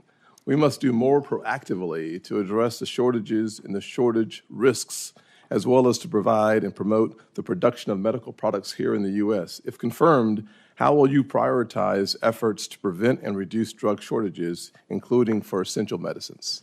Including? Essential medicines. President Trump has told me it's his priority to bring essential medicine manufacturing back to this country. It's a national security threat, and so much of it has been exported abroad, and particularly to China. And it's a priority for him, so it's a priority for me as well. Very good. Will you commit to fostering productive public-private partnerships that can provide the government with key information on pharmaceutical supply chains, help direct shortages, and improve the long-term security and resiliency of the U.S. drug supply? Absolutely, Senator. Thank you very much. And one of the things that we study, I had two opportunities to question you. Once yesterday at the Finance Committee, I opted, as opposed to seeing you twice, just see you one time and spend my time doing some other things with that time. But I think it's important for us to recognize that we are in a critical place as a nation. We're so dependent on other countries for the essentials, from healthcare and beyond. And we ought to work on a strategy of resilience across this nation in all of the essential areas that we need to become less dependent on the rest of the world and more dependent on ourselves. And I hope that as your term at the HHS, you will spend a lot of time thinking through and all the layers and complexity that is under HHS, how we become more and more resilient as a nation. That's absolutely critical for our national security and for our economy. And President Trump is doing that through HHS, but also, more importantly, through the Commerce Department, and meeting directly with pharmaceutical industry leaders to figure out what kind of incentives that they need to bring manufacturing home. Perfect. Thank you, Mr. Chairman. I yield back my 8 seconds. And then we'll go to Senator Murphy. Thank you very much, Mr. Chairman. Mr. Kennedy, thank you for joining us here today. Listen, credibility matters so much when you lead the most important health agency in the world. The Secretary of HHS has got to be trusted that he's telling the truth, that he cares about science, has no political agenda. Mr. Kennedy, I want to go back to some of your testimony yesterday before the Finance Committee when you either feigned ignorance about some very clear statements that you have made in the past, or you outright denied saying things about the vaccine program that you have undoubtedly said. And so, with a day's hindsight, I want to give you another chance to be honest about the things that you have said. Senator Warnock asked you yesterday if you had compared America's vaccine program to the Catholic Church's pedophilia scandal. You said you never said that. Now, I'm not asking you to explain what you said. I didn't say it, never said that. You didn't say that. Senator I did Warnock, not say that I hadn't said that, Senator. I okay. said the other question you asked me about Nazi death camps. That's fine. You're doubling down on that. You said, Senator Warnock also asked you if you compared America's vaccine campaign to the Nazi death camps and the Holocaust. Again, you said yesterday you didn't say that. I did not say that. You did not say that. Senator Bennett asked you yesterday if you had made an allegation that AIDS is a different disease in Africa than it is in America. On that one, you said you didn't recall. Having had a day to think about it, do you recall saying that AIDS is a different disease in Africa than it is in the United States? I looked up that passage in my book and found that indeed the diagnostics for AIDS are very different in Africa than in the United States, that the list of symptoms is almost completely different. So let me I'll submit this for the record, but having denied the first two statements, let me just read what you said. You said in 2013, is it hyperbole to say that the people who run our vaccine programs should be in jail? They should be in jail. To me, this is like Nazi death camps. Look at what it does to the families who participate in the vaccine program. I can't tell why somebody would do something like that. I can't tell you why ordinary Germans participated in the Holocaust. I can't tell you what was going on in their minds. With respect to the pedophilia scandal, you said the pedophilia scandal in the Catholic Church is a perfect metaphor for what's happening in the United States. The vaccine program, it's the same reason we had a pedophilia scandal in the Catholic Church. It's because people were able to convince themselves that the institution of the church was more important than these little boys and girls who were being raped. I don't disagree with Senator Mullen. I don't want an HHS secretary that's not going to question science. I think it's important to question science. But you're not questioning science. You've made up your mind You have spent your entire career undermining America's vaccine program. You make these purposeful comparisons to those that are administering the vaccine program, to the Nazi executioners, to the people who covered up the Catholic Church's pedophilia scandal, because you have made a decision that there is a comparison, that there is evil in the vaccine program as there was evil in the pedophilia scandal and the Nazi death camps. You aren't exploring science. You have made up your mind. You've spent your entire career trying to undermine these programs. And so the reason that these statements, these incredibly aggressive, over-the-top statements, matter to us is because it just isn't believable that when you become secretary, you are all of a sudden going to be consistent with science. People who have spent their career saying these kinds of things, running the kinds of campaigns that you have run, don't all of a sudden change their stripes. And so, Mr. Chairman, I will submit these statements. Can I respond to that, Senator? Without objection. My statement about the Catholic Church is almost identical. The findings of the Government Oversight Investigation Committee that investigated CDC's vaccine program in 2003. Senator Burton was chairman of that committee.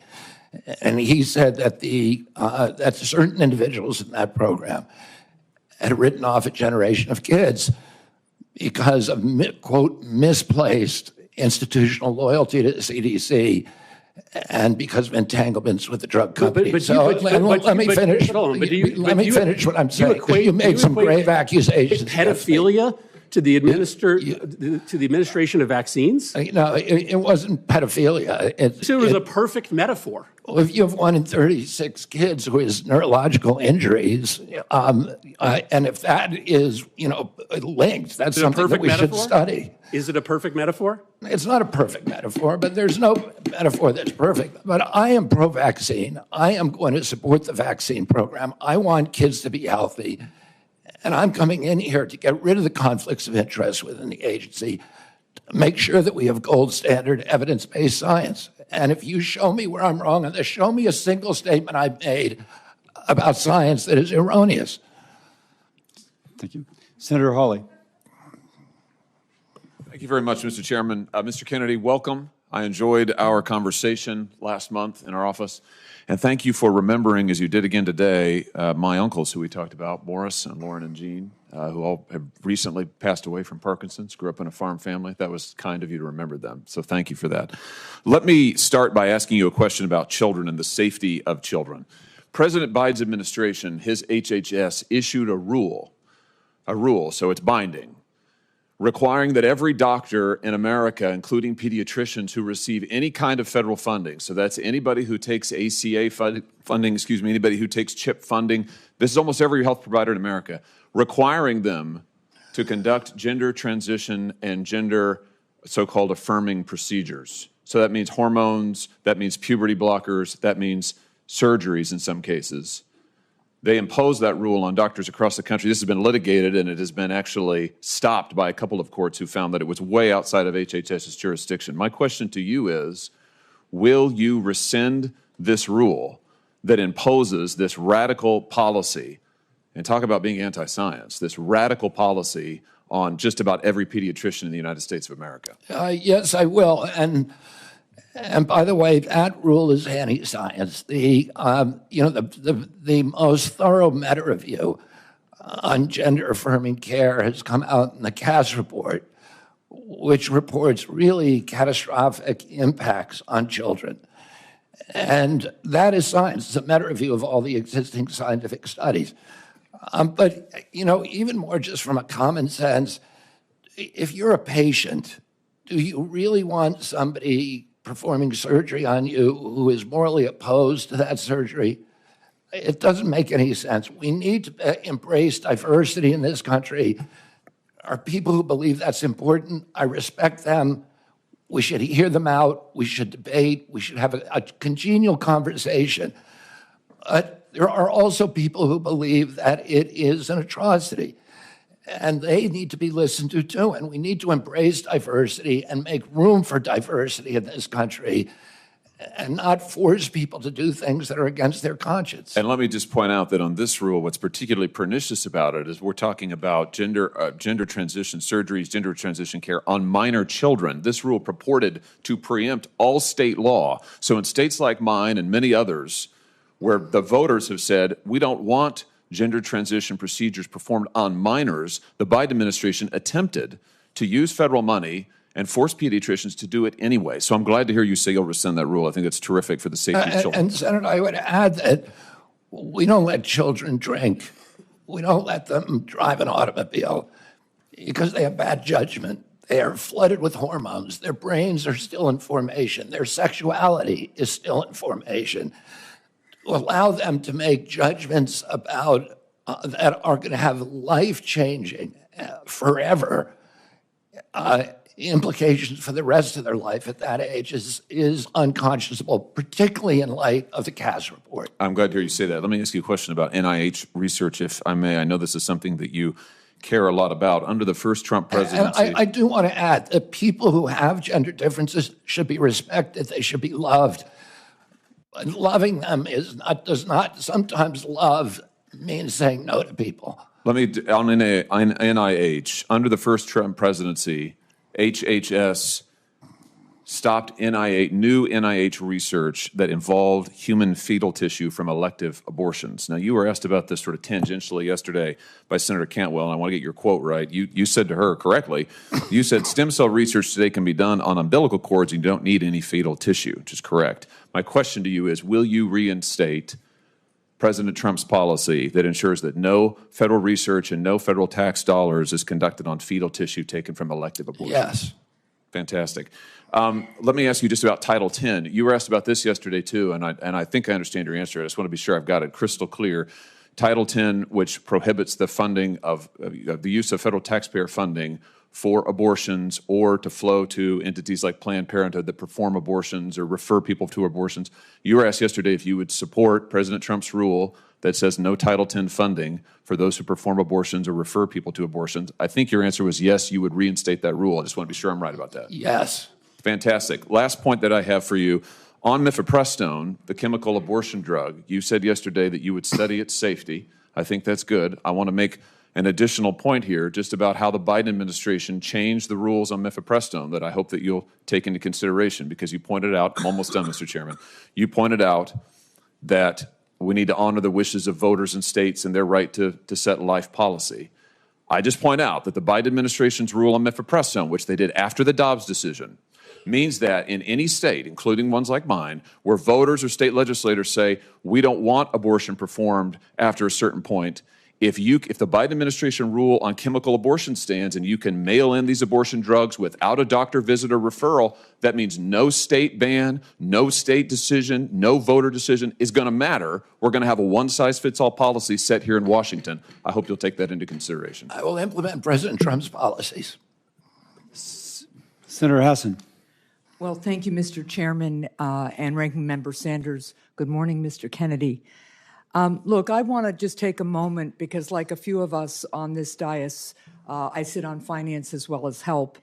And one of the things that was most disturbing to me about yesterday's hearing was the suggestion from some of my friends on the other side of the dais that our intense questioning and concerns about Mr. Kennedy were driven by partisanship. I have voted for 5 of President Trump's nominees to date in the last couple of weeks. One of them, the new Secretary of Transportation, was on the scene last night at DCA. Like all of us, I take really seriously our obligation for advice and consent. And I am concerned, as Senator Mullen expressed his concern, about the need for science to help us move forward on critical issues. Now, some of you are new to this committee and new to the Senate, so you may not know that I am the proud mother of a 36-year-old young man with severe cerebral palsy. And a day does not go by when I don't think about what did I do when I was pregnant with him that might have caused the hydrocephalus that has so impacted his life. So please do not suggest that anybody in this body of either political party doesn't want to know what the cause of autism is. Do you know how many friends I have with children who have autism?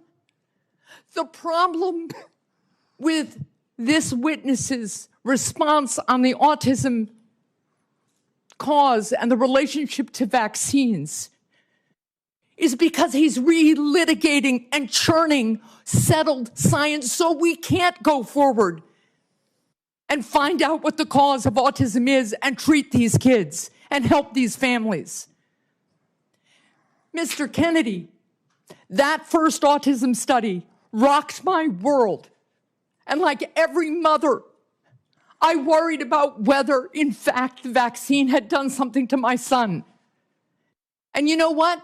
It was a tiny study of about 12 kids. And over time, the scientific community studied and studied and studied and found that it was wrong. And the journal retracted the study because sometimes science is wrong. We make progress. We build on the work and we become more successful.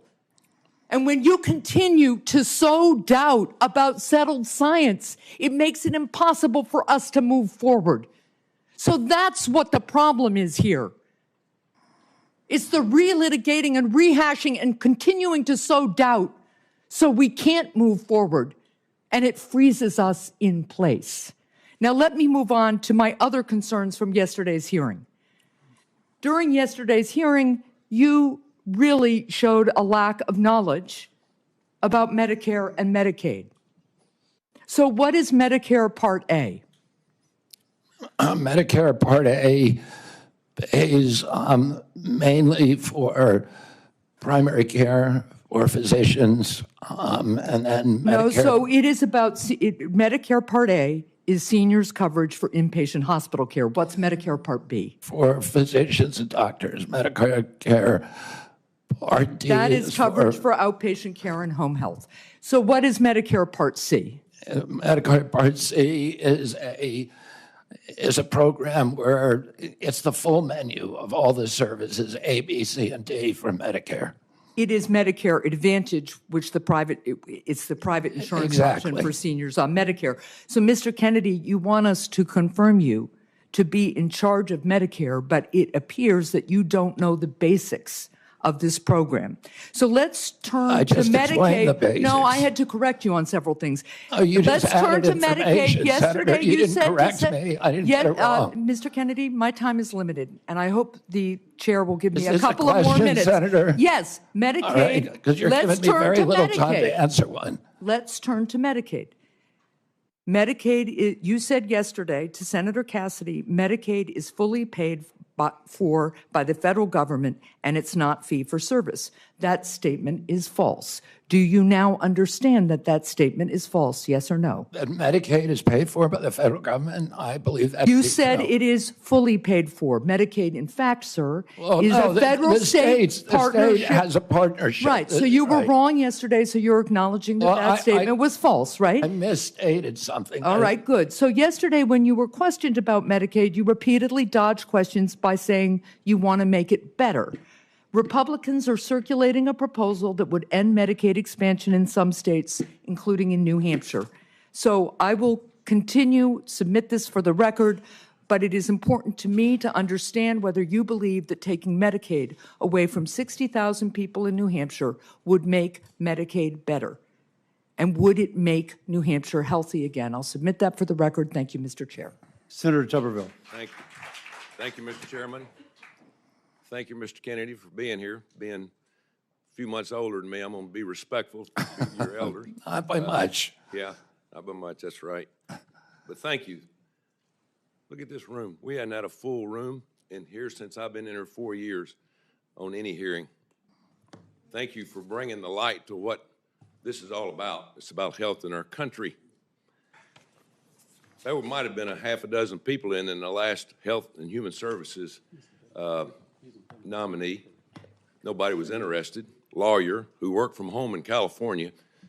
Didn't do a damn thing in terms of what we needed when COVID was full steam. So thank you. Thank you for getting our young people involved. My two boys, 28 and 30, a year or so ago, they were going to vote for you for President of the United States. You know why? Because you're trying to save their group of people from the chemicals and the things that we have in our food. They're fired up about it. And you brought light to that. And thank God you've done that. You brought importance to what we're doing. You know, I coached for 40 years. In the last 4 or 5 years I coached, I'd never seen like the run on drugs our young people are being given by doctors across this country. We have a attention deficit problem in this country. You know, attention deficit, when you and I were growing up, our parents didn't use a drug, they used a belt and whipped our butt, you know, and told us to sit down. Nowadays, we give them Adderall and Ritalin. It's like candy across college campuses and high school campuses. Mr. Kennedy, what are we going to do about that? Today, 15% of American kids are on Adderall. And there's clearly a major problem with overprescription, not just with our children, but with our entire population. We have 4.2% of the world's population, and we take 50% of the pharmaceutical drugs. And there's a recent study by Peter Ghosh, who is one of the founders of the Cochrane Collaboration, that showed that prescription drugs are now the third largest cause of death in our country after cardiac arrest and cancer. We're not getting healthier. Americans are getting less and less healthy. 70% of pharmaceutical profits globally come from our country, which has 4.2% of the world's population. We're the only country that allows full-scale pharmaceutical ads on TV. And we're all being told you can make yourself, you can eat anything you want, you can smoke anything you want, you can do anything you want, and there'll be a drug to fix you in the end. And it is not a good formula. And our kids are getting sicker and sicker. They're not getting better. Nobody here, all the people here who are defending this current system and defending these pharmaceutical industry profits, many of whom are taking huge amounts of money from the pharmaceutical industry, millions of dollars for many of these senators. And none of that, this is not making our country healthier. It's making us sicker. We need to get rid of these conflicts. We need good science, and we need good leadership that is able to stand up to these big industries and not bend over for them. Thank you. And you brought to light the vaccines over the last couple of years. I've had my first granddaughter here in a couple of weeks, and my son and his wife have done their research about vaccines, and she's not going to be a pincushion. We're not going to allow that to happen. But you brought that up, but as you and I talked about vaccines, Coach, let's empower scientists to do their job. You know, let's go by what they do. Let's don't just do something for the pharmaceutical company. So I appreciate you doing that. One other thing is you and I talked about red dye number 3, and just happened, you and I talked about that, and a few days later in this room we had the FDA director. And I asked him, why do we use red dye 3 in our cosmetics? Or we don't use in cosmetics, we use in our food, but we don't use it in cosmetics because it causes cancer. What in the heck's going on? Well, a few weeks later, because of your insistence, we dropped it. So tell me about dyes and things that you're concerned about, because I get more talk about that than anything.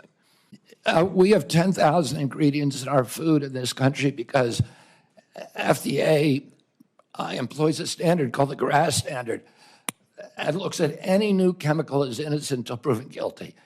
In Europe, they have 400 ingredients in their foods. Kellogg's makes Fruit Loops for the United States alone. It is loaded with red dye, blue dye, yellow dye, and many, many other ingredients. They make the same product for Canada that's all vegetable dyes, and for Europe. If you eat a McDonald's French fry in this country, it has 11 ingredients.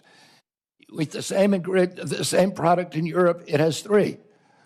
We are allowing these companies, because their influence over this body, over our regulatory agencies, to mass poison American children. And that's wrong. It needs to end. And I believe I'm the one person who's able to end it. Thank you. Senator Kim. Thank you, Chairman. Mr. Kennedy, good to see you. I wanted to just start by asking you if you support medically assisted treatment to help people get off of opioid addiction. Yes, I do. Do you think it's safe, and would you consider it to be the gold standard of the approach? The Cochrane collaboration, which is the most prestigious scientific research organization, has said that the gold standard is, has found in studies, a gold standard is 12-step programs.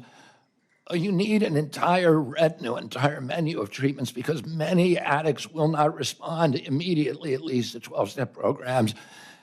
And for many of them, Suboxone and even methadone are critical interventions that save lives, that get addicts off the street, and they should be available as a treatment option. I wouldn't describe them as gold standard, but I would describe them as medically necessary. Well, this is something, look, I know we all take this very seriously in terms of the plight of opioid addiction in our country. And that's something that I hope we can recognize. We need to lift up more and more. I mean, NIH has said over and over again, not enough people are doing it. And in fact, an NIH-published study does call it the gold standard of treating for opioid use disorder. You're on a mission against and fighting against chronic disease. You talk a lot about obesity. I wanted to get your thoughts if you support Wegovy, Ozempic, other similar types of GLP-1 drugs to fight obesity. The GLP-1 drugs, the GLP drugs, the class of drugs are miracle drugs. But I do not think they should be the first frontline intervention for 6-year-old kids for whom they are currently. That is the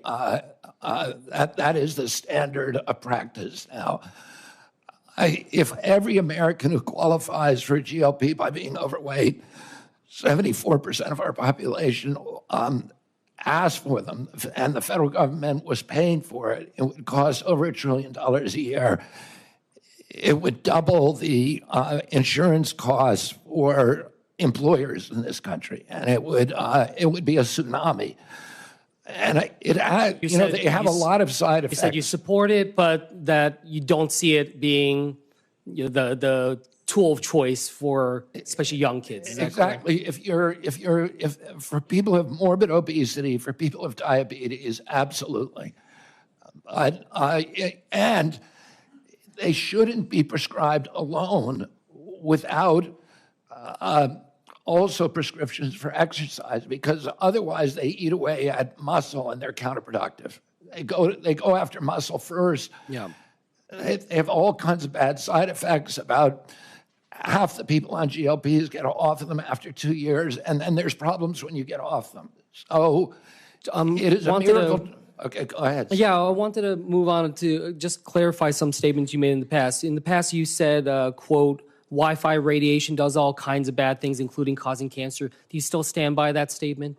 Yes, or I won a case in front of the Court of Appeals against the FCC on that very issue.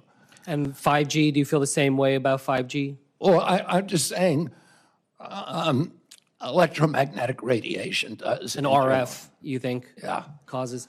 Another issue that comes before your work, if you were to be confirmed. And let me just clarify that. It changes DNA, and there are scientific studies that have linked it to cancer, many of them.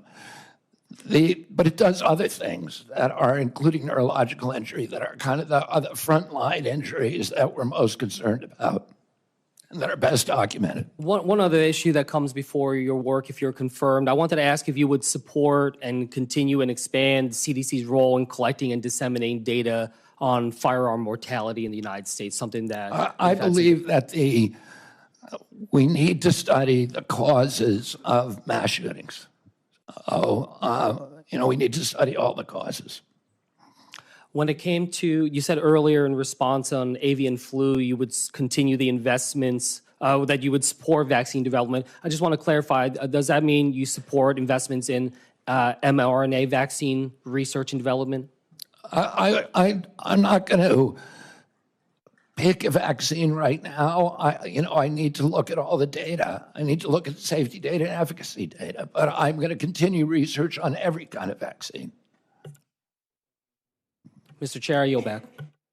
Thank you, Senator Kim. And now Senator Banks. Thank you, Mr. Chairman. Mr. Kennedy, President Trump just won a historic election victory, and you were a big part of it. At the outset of the hearing, you talked about those Maha Moms, that coalition that you led, that movement that was behind you that supported President Trump on Election Day, giving him one of the biggest electoral college votes in my lifetime. You were a part of that. The voters voted for President Trump. And President Trump, by the way, is a man of his word. He always follows through on what he says he's going to do. And one of the things that he said he was going to do was put you front and center in this administration to make America healthy again. And that's why, at the end of the day, a lot of those moms have been here yesterday and today from Indiana to support you in this movement. And that's why you have my full support. And anything other than voting for you to confirm you would be thumbing my nose at that movement, the millions of people in this country who want us to focus on making America healthy again.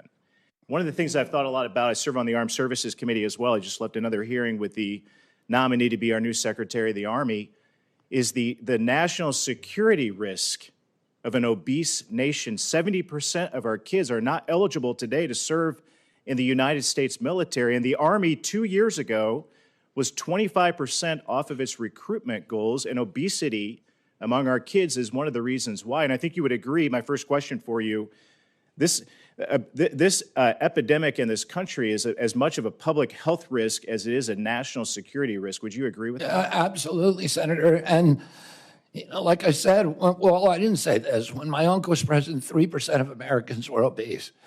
And today, 74% are obese or overweight.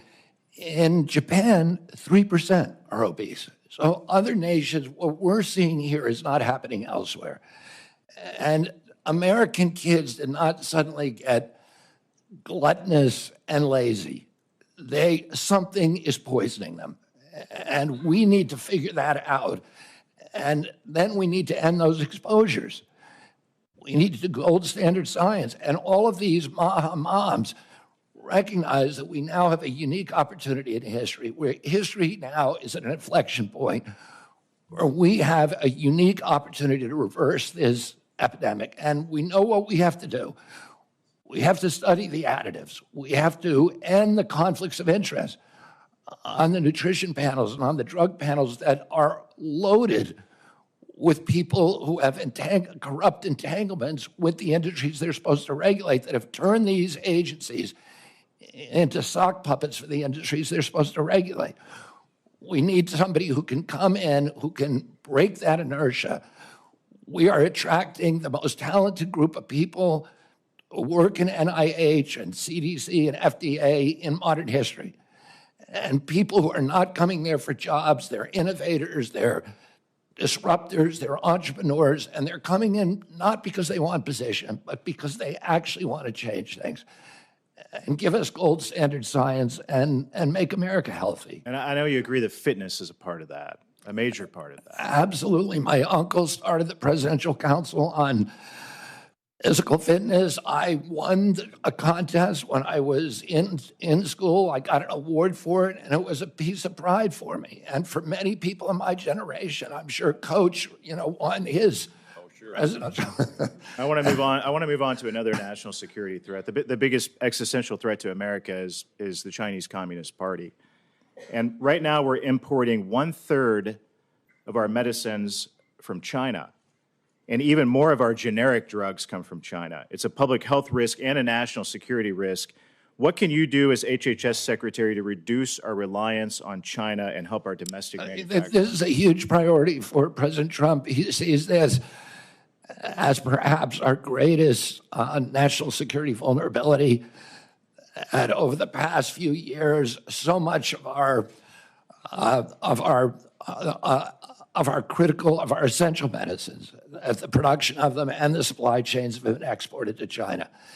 And it's a crisis now in our country. If there is a pandemic, if there is a war, if there's any conflicts, China will now be able to ransom American health. And that is not a good situation. We need to bring that production home, and President Trump is committed to doing just that.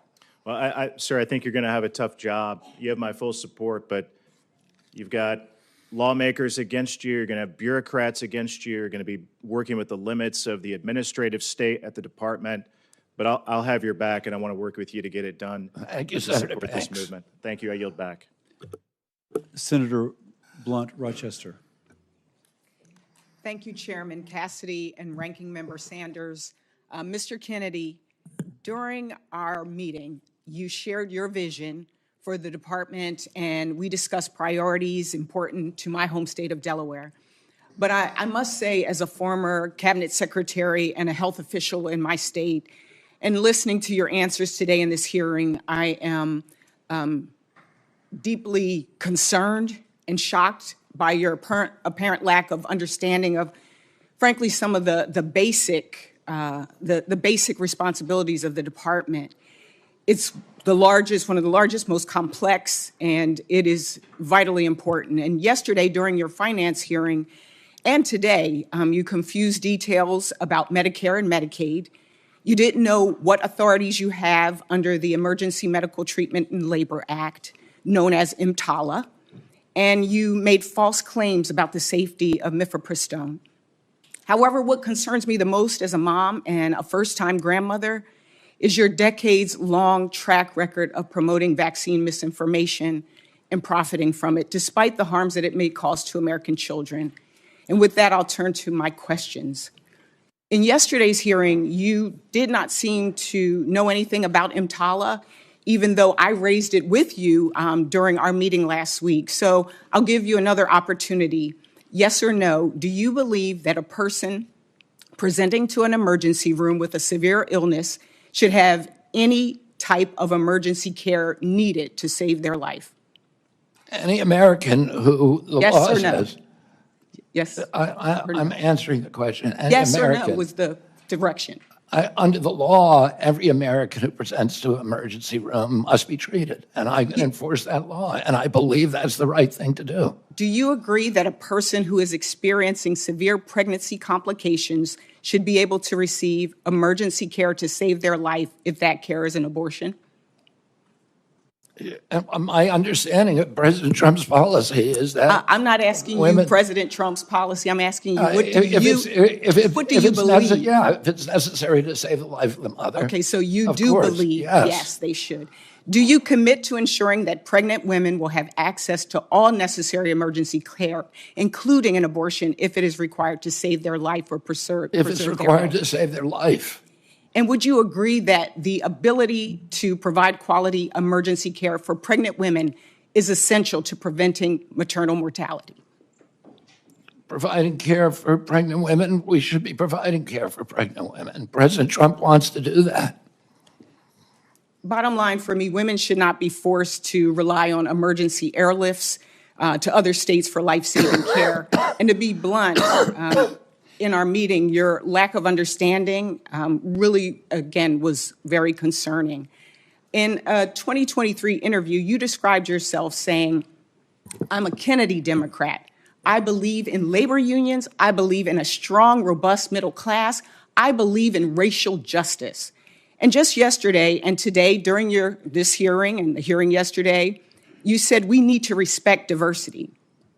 Mr. Kennedy, the Trump administration recently issued an executive order that directs the federal government to eliminate grants, contracts, policies, programs, and activities that include diversity, equity, inclusion, and accessibility. This executive order has already caused widespread confusion, fear, and uncertainty for healthcare providers, researchers, public health professionals, and service providers across the country. You said in our meeting that you understand that health disparities exist. So yes or no, do you, in your view, do the following programs count as health DEI programs? Programs that target Black women to address the maternal mortality crisis? Senator, there are 7. Yes or no? I'm not going to answer that yes or no. If you want an answer, I'm happy to give it to you, but it's not a yes or no. I just want a yes or no. It's not susceptible to yes or no answer. Well, if you want to hear an answer, Senator. Let me shift this because I only have 36. If you want to hear an answer, I've got Senator, I'm very happy to give you I've got now 33 seconds. And there are people out here who want to understand that if they are at a pride parade and they're a healthcare provider, can they give out a brochure? If you want people to understand, let me answer the question. They are trying to have a program in a black church that is on Martin Luther King Day, will they be able to have that program? Will it be funded? Will they get in trouble? Will they be fired? That's the cause and concern. We all know that it is important that we have a healthy country. But You want me as to you answer the said, question, health Senator? I think I got my answer. Okay. Thank you, and I yield back. I will Thank allow the witness to answer. There are 7 departments at NIH that protect minority health and that seek to eliminate the shocking and unacceptable disparities in minority health. I believe in helping all people who are vulnerable. The DEI programs that President Trump eliminated have spent $63 million with no discernible positive impact on human health in this country. There's institutions already that existed before President Biden, whose job it is to do just that. Will you cut those programs that you just referenced? That decision is up to Congress, not to the HHS Secretary. Thank you. I yield back. For the record, treating a miscarriage or ectopic pregnancy is not an abortion. It's just false. And so I would ask that not be, since I'm not into misinformation, I would ask that misinformation not continually be repeated. Senator Husted. Thank you very much. Mr. Kennedy, thank you for the... there we go. Thank you for the work that you have done to create awareness about the food we eat and how it affects our health, particularly with our children. And you have helped put that on the American agenda, rightfully so, and I appreciate that. I want to share with you a few statistics. According to the CDC, obesity prevalence is around 42% among adults with lower incomes compared to 31% among higher income individuals.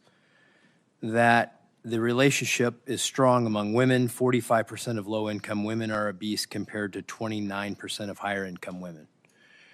And I know I have had this conversation over the course of my public service career many, many times because at the states we run the Medicaid program, that it impacts those health statistics, that obesity impacts our programs, the cost of them, the quality of life of the people who are served.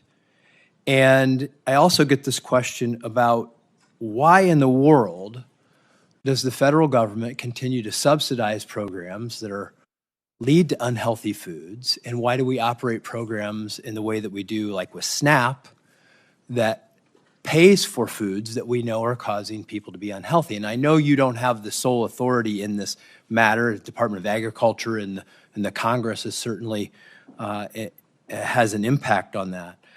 But could you just shed some light on how you see your role in trying to impact that? Because we see that these policies are disproportionately affecting poor people, and the inability to change them and make America healthy again is having a disproportionate effect not only on them, but the cost of all of these programs we're trying to maintain. Thank you for the question, Senator. The NIH has been diverted into away from studying the etiology of chronic disease. So there's almost nothing at NIH, very, very little, a low percentage of its budget, a $42 billion budget that is devoted to finding out why we're having this obesity epidemic. We know it's an environmental toxin. Epidemics are not caused by genes. That genes may provide a vulnerability. You need an environmental toxin. Why aren't we devoting science to finding out what those toxins are and then eliminating them? And, the focus is on infectious disease and we almost altogether ignore chronic disease, which causes 92% of the deaths in this country. And during COVID, we had the highest death rate of any country in the world. We had 16% of the COVID deaths. We only have 4.2% of the world's population. No country did as poorly as us. When you ask CDC, why is that? They say because we are the sickest people on earth.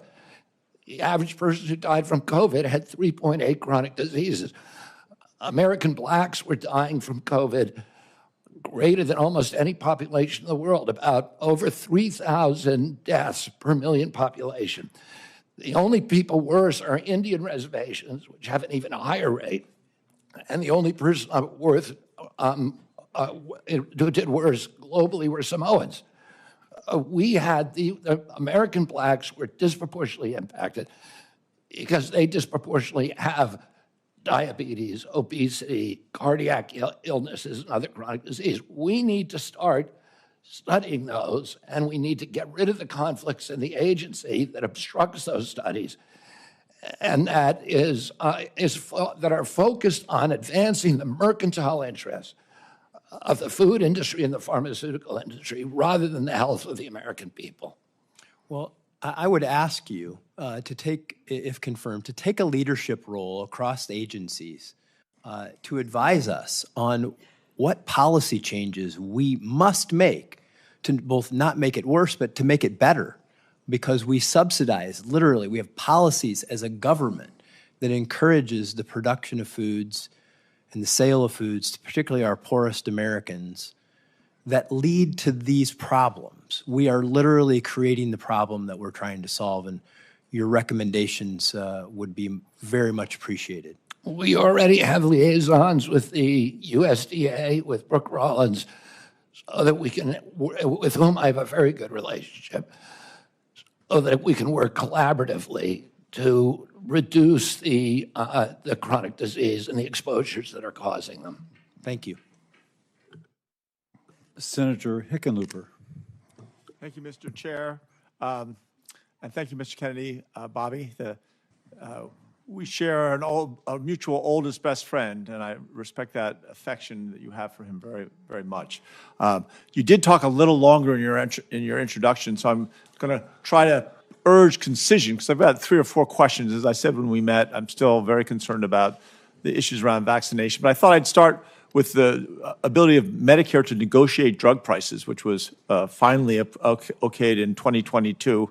We'll save Medicare plan $100 billion in the next 10 years, probably $1.5 billion out of consumers' pockets, Medicare patients, in just 2026 alone. Yesterday, you said that the Trump administration had issued a statement to lowering the cost of prescription drugs and continuing the negotiation program. I went back and looked at that, and it was a statement that mentioned increasing transparency and then said they would solicit feedback on the Medicare drug price. But nowhere did it say in the statement that the administration was actually going to commit to lowering prices. So is that something you still feel that negotiation program and lowering those prices is important? I've spoken to President Trump about negotiations. He's absolutely committed to negotiating lower drug prices. Great. I appreciate that. You've also spoken much on the need to focus on prevention of chronic disease, which I think everyone shares. The MAHA movement is alive in Colorado as well as everywhere else. People are frustrated by the fact that for every dollar we spend on healthcare in this country, and it, as has been previously said, it's often double any other country, only a nickel goes to prevention. So when you look at that $100 billion that's going to be saved over the next 10 years through the negotiation of pharmaceuticals, do you have any ideas of how we could put that towards prevention, that revenue? Well, that's a really good question, Senator Hickenlooper. I mean, there's 2 things. There's 2 I'm going to give you areas. 40 seconds because I got 2 more questions. I mean, we can do Medicaid, Medicare, and Obamacare should be we should be moving to value-based care, which includes prevention. And then the other arm is at NIH, CDC, and FDA, which should identify the toxins that are contributing to chronic disease and eliminating them. Great. Another short question with mifepristone, which has been described and discussed a lot already. And I understand your commitment to follow the policy of the president. But he has other tools at his behest. if there needs to be another study or looking at the other existing studies, will you make sure that there's no bias to the best of our human ability to twist those results in any way to support that policy? And I'm speaking now just about the defense of science, to make sure that those Senator, I will reviews are fair. commit to you here today to review prior to approving any study at NIH to allow you to approve the protocols and the researchers and help us choose the researchers. All I want is good science. And I would love input from this committee on any study that we do.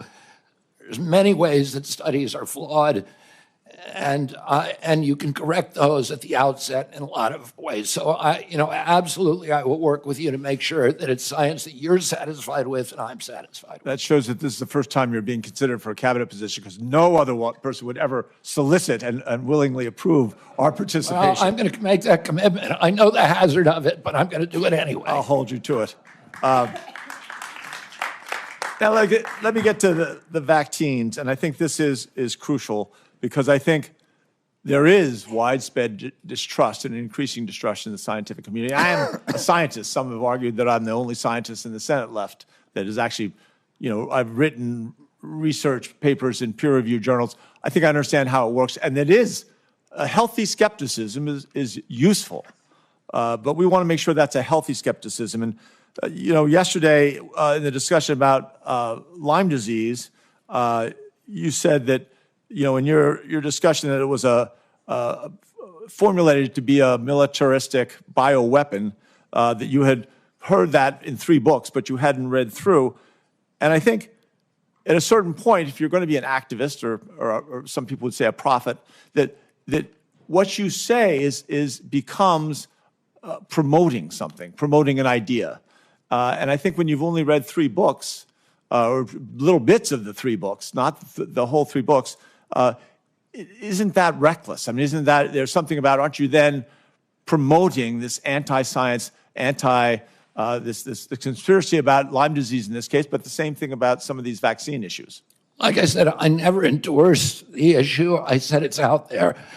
For me not to acknowledge that is a form of manipulation. For me to say there is no question here, the government proclaimed orthodoxy is true. Anybody who believes it is a dissident. I'm going to have time, and I appreciate the things. I just leave it that just because we do have one out of 36 kids that, again, we can't explain what it was. It's not fair to put that blame onto all kinds of things, but focus on vaccinations. I yield back. Dr. Moody, Senator Moody, I'm sorry.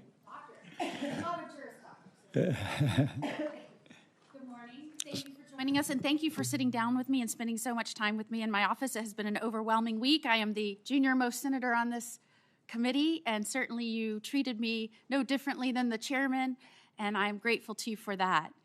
One of the topics we spent a long time talking about was your assurance and knowledge and understanding that it was the states that, in fact, gave limited power to the federal government and not the other way around, and your assurance that you will not use your agency or any organization that falls under your leadership to interfere with the state's ability to set policy or any autonomy of the state to enact or enforce laws that protect the lives of the unborn. I think that is a concern of many. It was certainly one of mine, and you allayed those concerns, and I appreciated you spending so much time with your assurances. I want to turn to some of the discussions regarding many which would say the government and health professionals did great harm to science and medicine in the wake of COVID-19. America, I believe, is at a crossroads where unfortunately things that used to not be particularly political, like science and medicine, are now politicized to the point where reality is distorted. What you believe has little to do with truth or facts and everything to do with your party. My hope is that you, Mr. Kennedy, and President Trump's other appointees will break this cycle that is threatening America and destroying its promise. Certainly, while I was the Attorney General of Florida, I had the responsibility in numerous areas to seek the truth and bring justice Working with Governor DeSantis and other leaders, we launched grand jury investigations. And I want to bring your attention to one of those grand jury investigations that dealt with COVID-19 and the actions of government officials and Big Pharma. And remember that a grand jury investigation is made up of lay people, 18 in this instance that were brought from different communities in Florida. And I just want to read into the record one paragraph for your consideration. Much of the goodwill by the COVID-19 vaccines was squandered in the following years as sponsors and federal regulators collaborated to push out booster after booster based on shallow, inaccurate safety and efficacy data, sidelining their own ombudsman to get doses of these vaccines into the arms of every American, regardless of their underlying risk from the SARS-CoV-2 virus. Erstwhile, gatekeepers became cheerleaders as federal regulators, with the trust of the American people, dragged their feet in publicly confirming important safety signals, and then sanctioned long delays in mandatory post-marketing studies involving those very same signals. Sponsors abused the scientific journal system and regulatory reporting requirements, delaying public disclosure of serious adverse events from their clinical trials for years, and I could go on. Mr. Kennedy, as Secretary of Health and Human Services, will you use your position to squelch medical or scientific views with which you disagree? Never. And, you know, and this is relevant to what Senator Hickenlooper was asking me.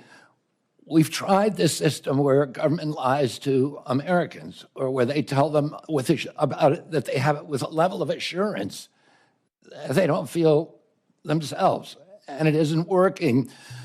The initial COVID vaccine, Americans flocked to get it. I think 95% of Americans went and got it.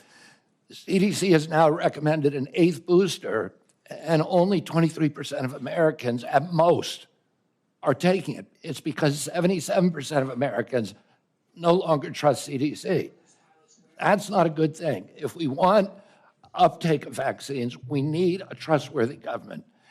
In other nations where they don't have mandates, like Japan and a few years ago in Germany, they had the same uptake as we did, without any mandates, because people trust their government. That's what I want to restore to the American people and the vaccine program. I want people to know if the government says something, it's true. It's not manipulative. And it's not a noble truth, which is what a certain doctor called his lies. Certainly, I don't have a lot of time, but I would like to bring your attention to another grand jury investigation that we did in Florida, and I would ask Mr. Chairman to enter into the hearing record 2 grand jury reports related to human trafficking and COVID-19. Do I have your commitment that any organization under your purview will work with the states, not impede our investigations, to ensure that children that are in this country, that are minors, that are under your purview, that you will communicate with us so that we can have the information to make sure that they are safe, unlike in an investigation where Biden blocked us in this administration at every turn to keep us from getting information showing that they trafficked children that were brought into this country and lost dozens. Tens of thousands of children, lost track of them, and never gave us in DCF in Florida the information so that we could protect them. Do I have your word that you will protect children if you're given that responsibility? Absolutely. And President Trump is determined to find the 300,000 children who were lost over the past 4 years and to return them to their parents. That's it. Thank you. Without objection, it can be entered into the record. Senator Markey. Thank you. Yesterday, under oath, you told my colleagues on the Senate Finance Committee that when you went to Samoa in June of 2019, it, quote, had nothing to do with vaccines. Will you confirm again today that the trip had nothing to do with vaccines? My purpose in going down there had nothing to do with vaccines. Well, I have in my hand a blog post in 2021 in which you say the anti-vaccine group Children's Health Defense, which you ran, offered to fund the purpose of the trip to Samoa. And in the same post, you state that the trip was ultimately arranged by an anti-vaccine activist. And during the trip, you met with an activist who later compared vaccine mandates to Nazi Germany. And during that trip, you also discussed vaccines with the Prime Minister and the Director General of Health of Samoa, the Director General of Health said you specifically discussed your views on vaccine safety fears. And with unanimous consent, I will submit those blog posts, Mr. Chairman, into the record. Without objection. Can I reply to that, Senator? I'm going to ask you, I'll ask you again. Did the trip have nothing to do with vaccines, as you told my colleagues in Nothing Senate to do Finance with yesterday? vaccines. And if you want me to explain, I will. Did it have anything to do with vaccines? No, it did not. It did not. Well, my purpose in the trip was not to. I ended up having conversations with people, some of whom I never intended to meet. Well, again, an anti-vaxxer helped finance your trip. Well, you call them an anti-vaxxer. That's not what they would call themselves. They call themselves safe vaccine advocates. I went down there, a CHD, which was that group, offered $6 million to obtain a grant for $6 million to install to digitalize the health records of Samoa. Well, let me and just to bring go on. I in just a want to state-of-the-art medical informatics system. Thank you, And Mr. that was Kennedy. the Thank you, purpose of Mr. my Kennedy. trip, I Senator. got it. Thank you. So let me just follow through now, 2019. So now in October of 2019, the CDC declared a measles outbreak in Samoa. And in November, Samoa started a mass vaccination campaign to stop the outbreak. That same month, November of 2019, after 16 people had already died from the outbreak and Samoa was trying to respond to the crisis, you sent a letter to the Prime Minister of Samoa stating that, quote, it is a regrettable possibility that these children are causalities of the vaccine. By unanimous consent, I will introduce that letter into the record. Without objection. So as Samoa was trying to contain the outbreak, you were saying that it was the fault of the vaccine rather than the absence of vaccinations that caused the outbreak in Samoa in the same year you visited Samoa. And I replied to that, Senator. Let me just finish. The death count in Samoa grew to 83. And ultimately, volunteers in New Zealand sent tiny coffins to help bury the dozens of children who died.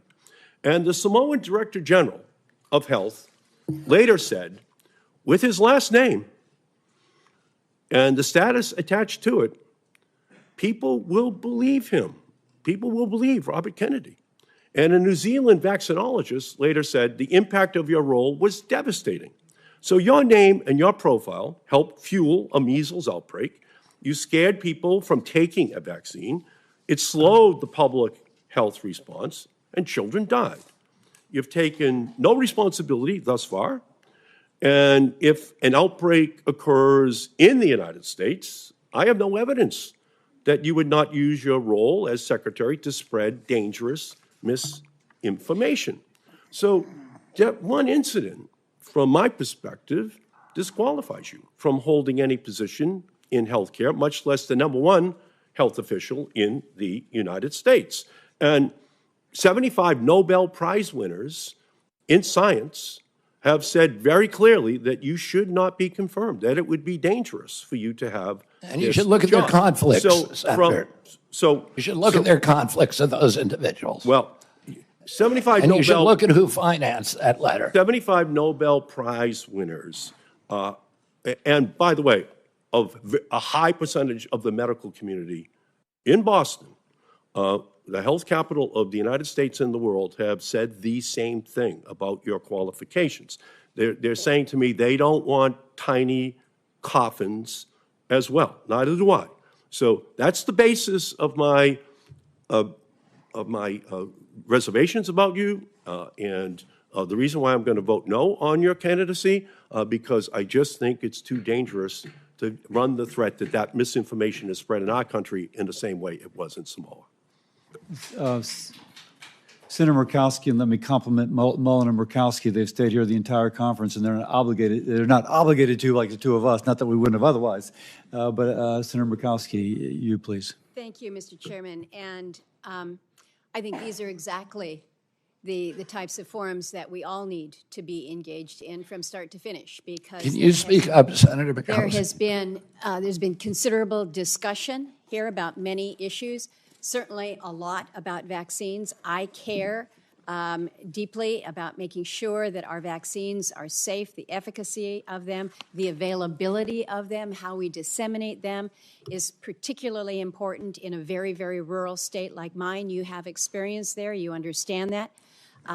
I am particularly attracted by the focus on chronic diseases. We know that if we can do a better job with chronic diseases, maybe some of the other things that we are susceptible to in the infectious diseases area, we're able to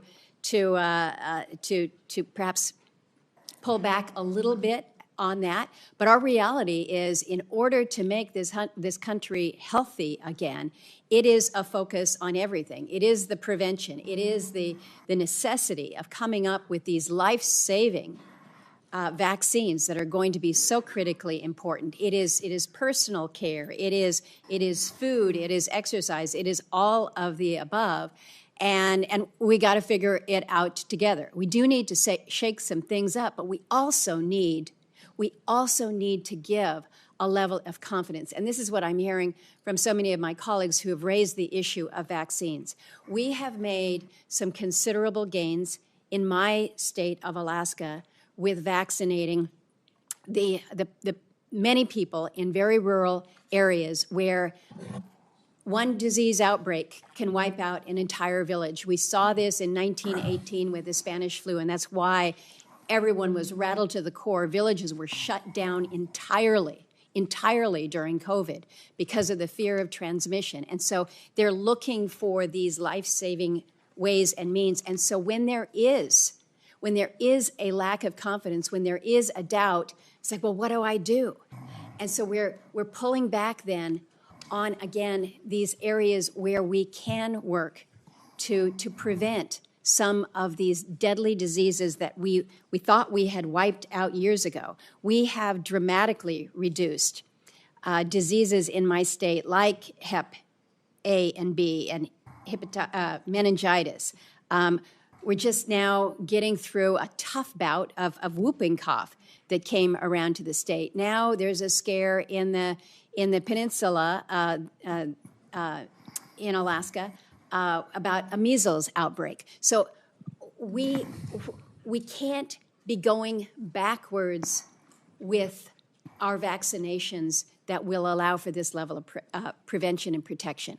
So I'm asking you, you are clearly an influencer. You are clearly an influencer. You would not be in this position today. But you can see how your podium, your platform, your voice can influence so many. So I am asking you on the issue of vaccines specifically to please convey with a level of authority and science, but also with a level of conviction and free of conflict and free of political bias, that these are measures that we should be proud of as a country. Proud of as a country. Look to what President Trump was able to do with the COVID vaccine. It was extraordinary, and it did save lives. I need time for a question, so I'm asking you to focus on how you can use your position to provide for greater levels of confidence to the public when it comes to these life-saving areas. So I'm going to pivot to a question that you can answer. This relates... I can answer that one, too. No, I know, but I have 43 seconds, and no one has talked about our Native populations. When you look at our health statistics, whether it's Alaska Natives or whether it is American Indians, our health statistics in this country, you know very well, because we talked about them, are not where they need to be. And it's in all categories. It's infectious disease, it's tuberculosis, it's Hep C, it's mental health, it's depression, it's substance use, it's sexually transmitted diseases, it's hypertension, stroke. It is so deep, and it is so challenging, and it is so hard. You have received support from Native American tribes. You have been in these areas. You have been quoted, and I'd like for your comment on this, as quoted saying, as far as budgeting for Indian country, you said you would immediately triple the budget to support tribes. Can you expand on this pledge and the commitment?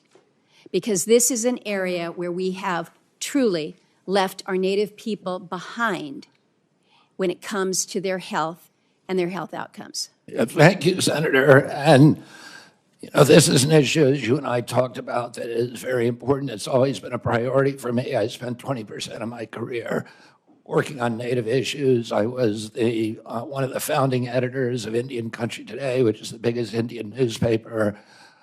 My father and uncle, Ted Kennedy, my father, were deeply, deeply critical of the functioning of the Indian Health Service back in 1968 to 1980, and nothing's changed. Nothing's gotten better. I'm going to bring in a Native at the Assistant Secretary level. I'd like to get him actually designated as a Assistant Secretary for the first time in American history.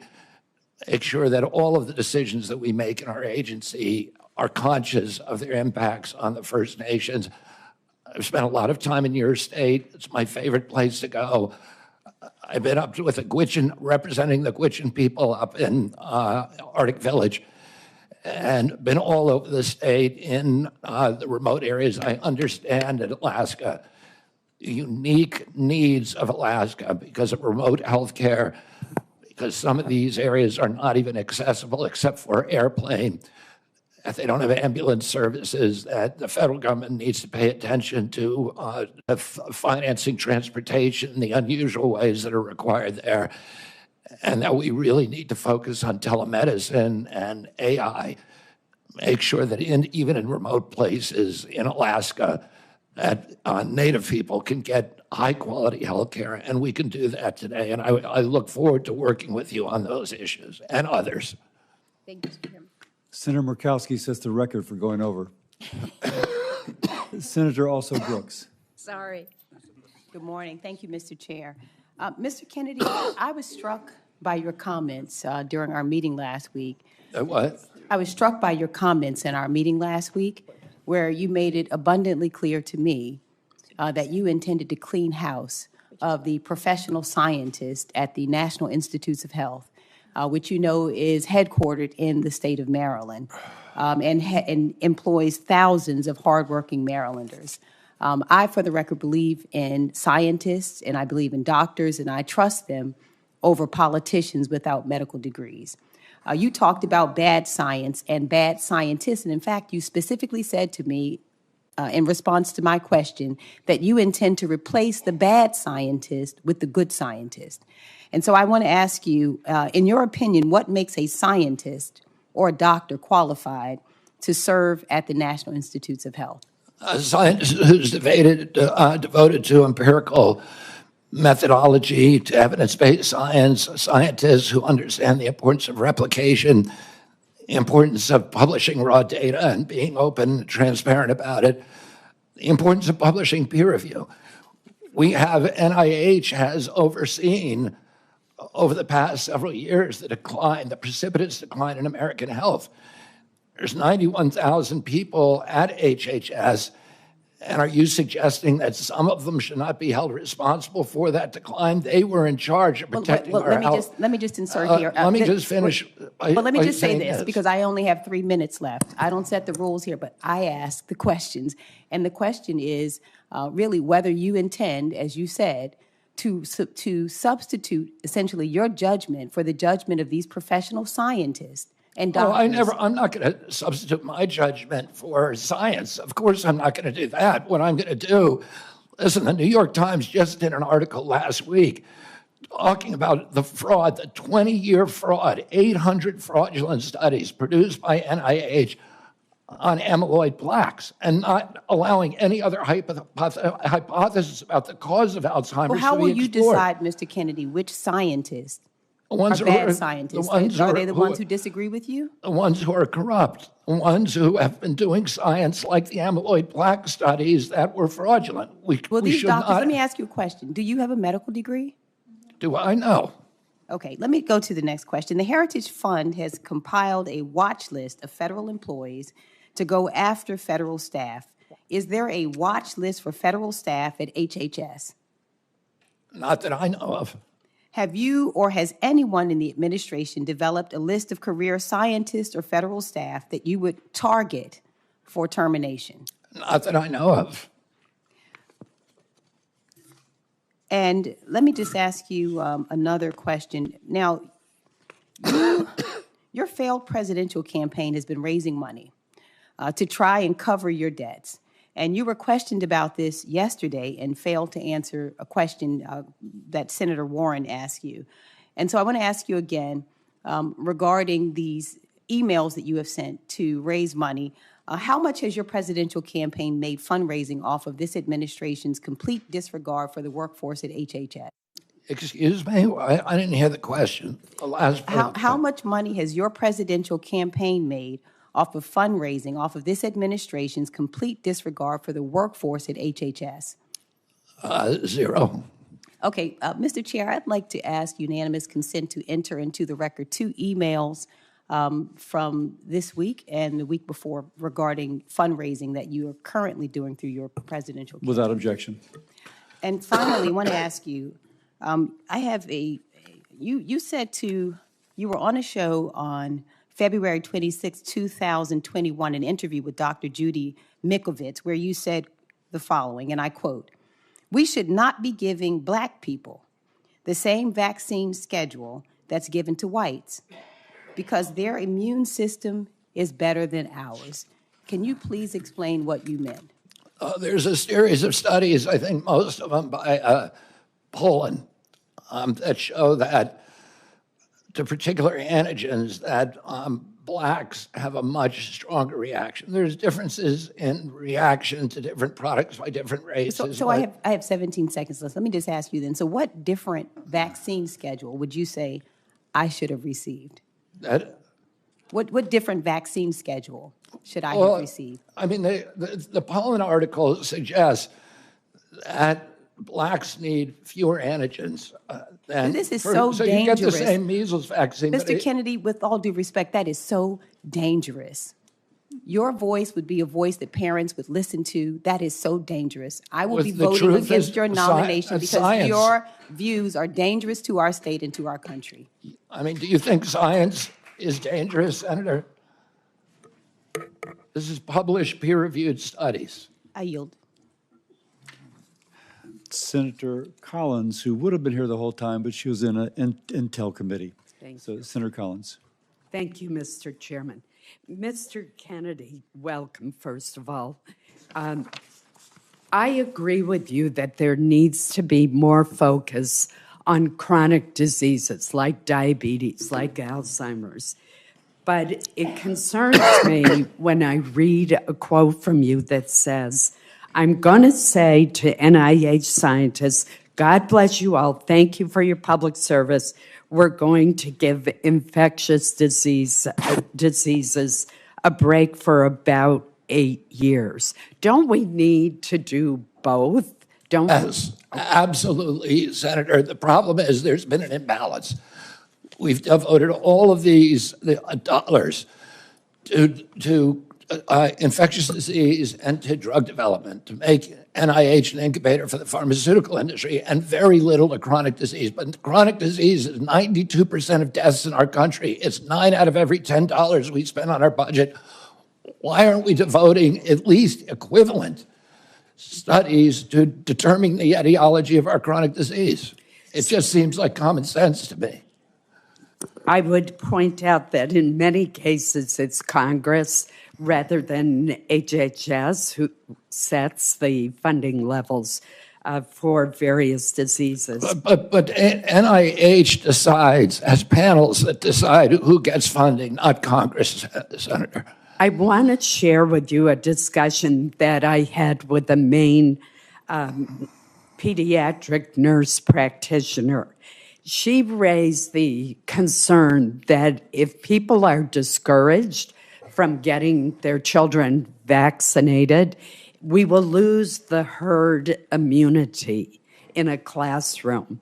And that means that a child who may be immunosuppressed and cannot get a vaccine are at risk of being in a classroom with an unvaccinated child and thus at risk of getting the infectious disease because we've lost the herd immunity. What would be your response to that? My response is that vaccine uptake for the COVID vaccine, for example, is down to 23%.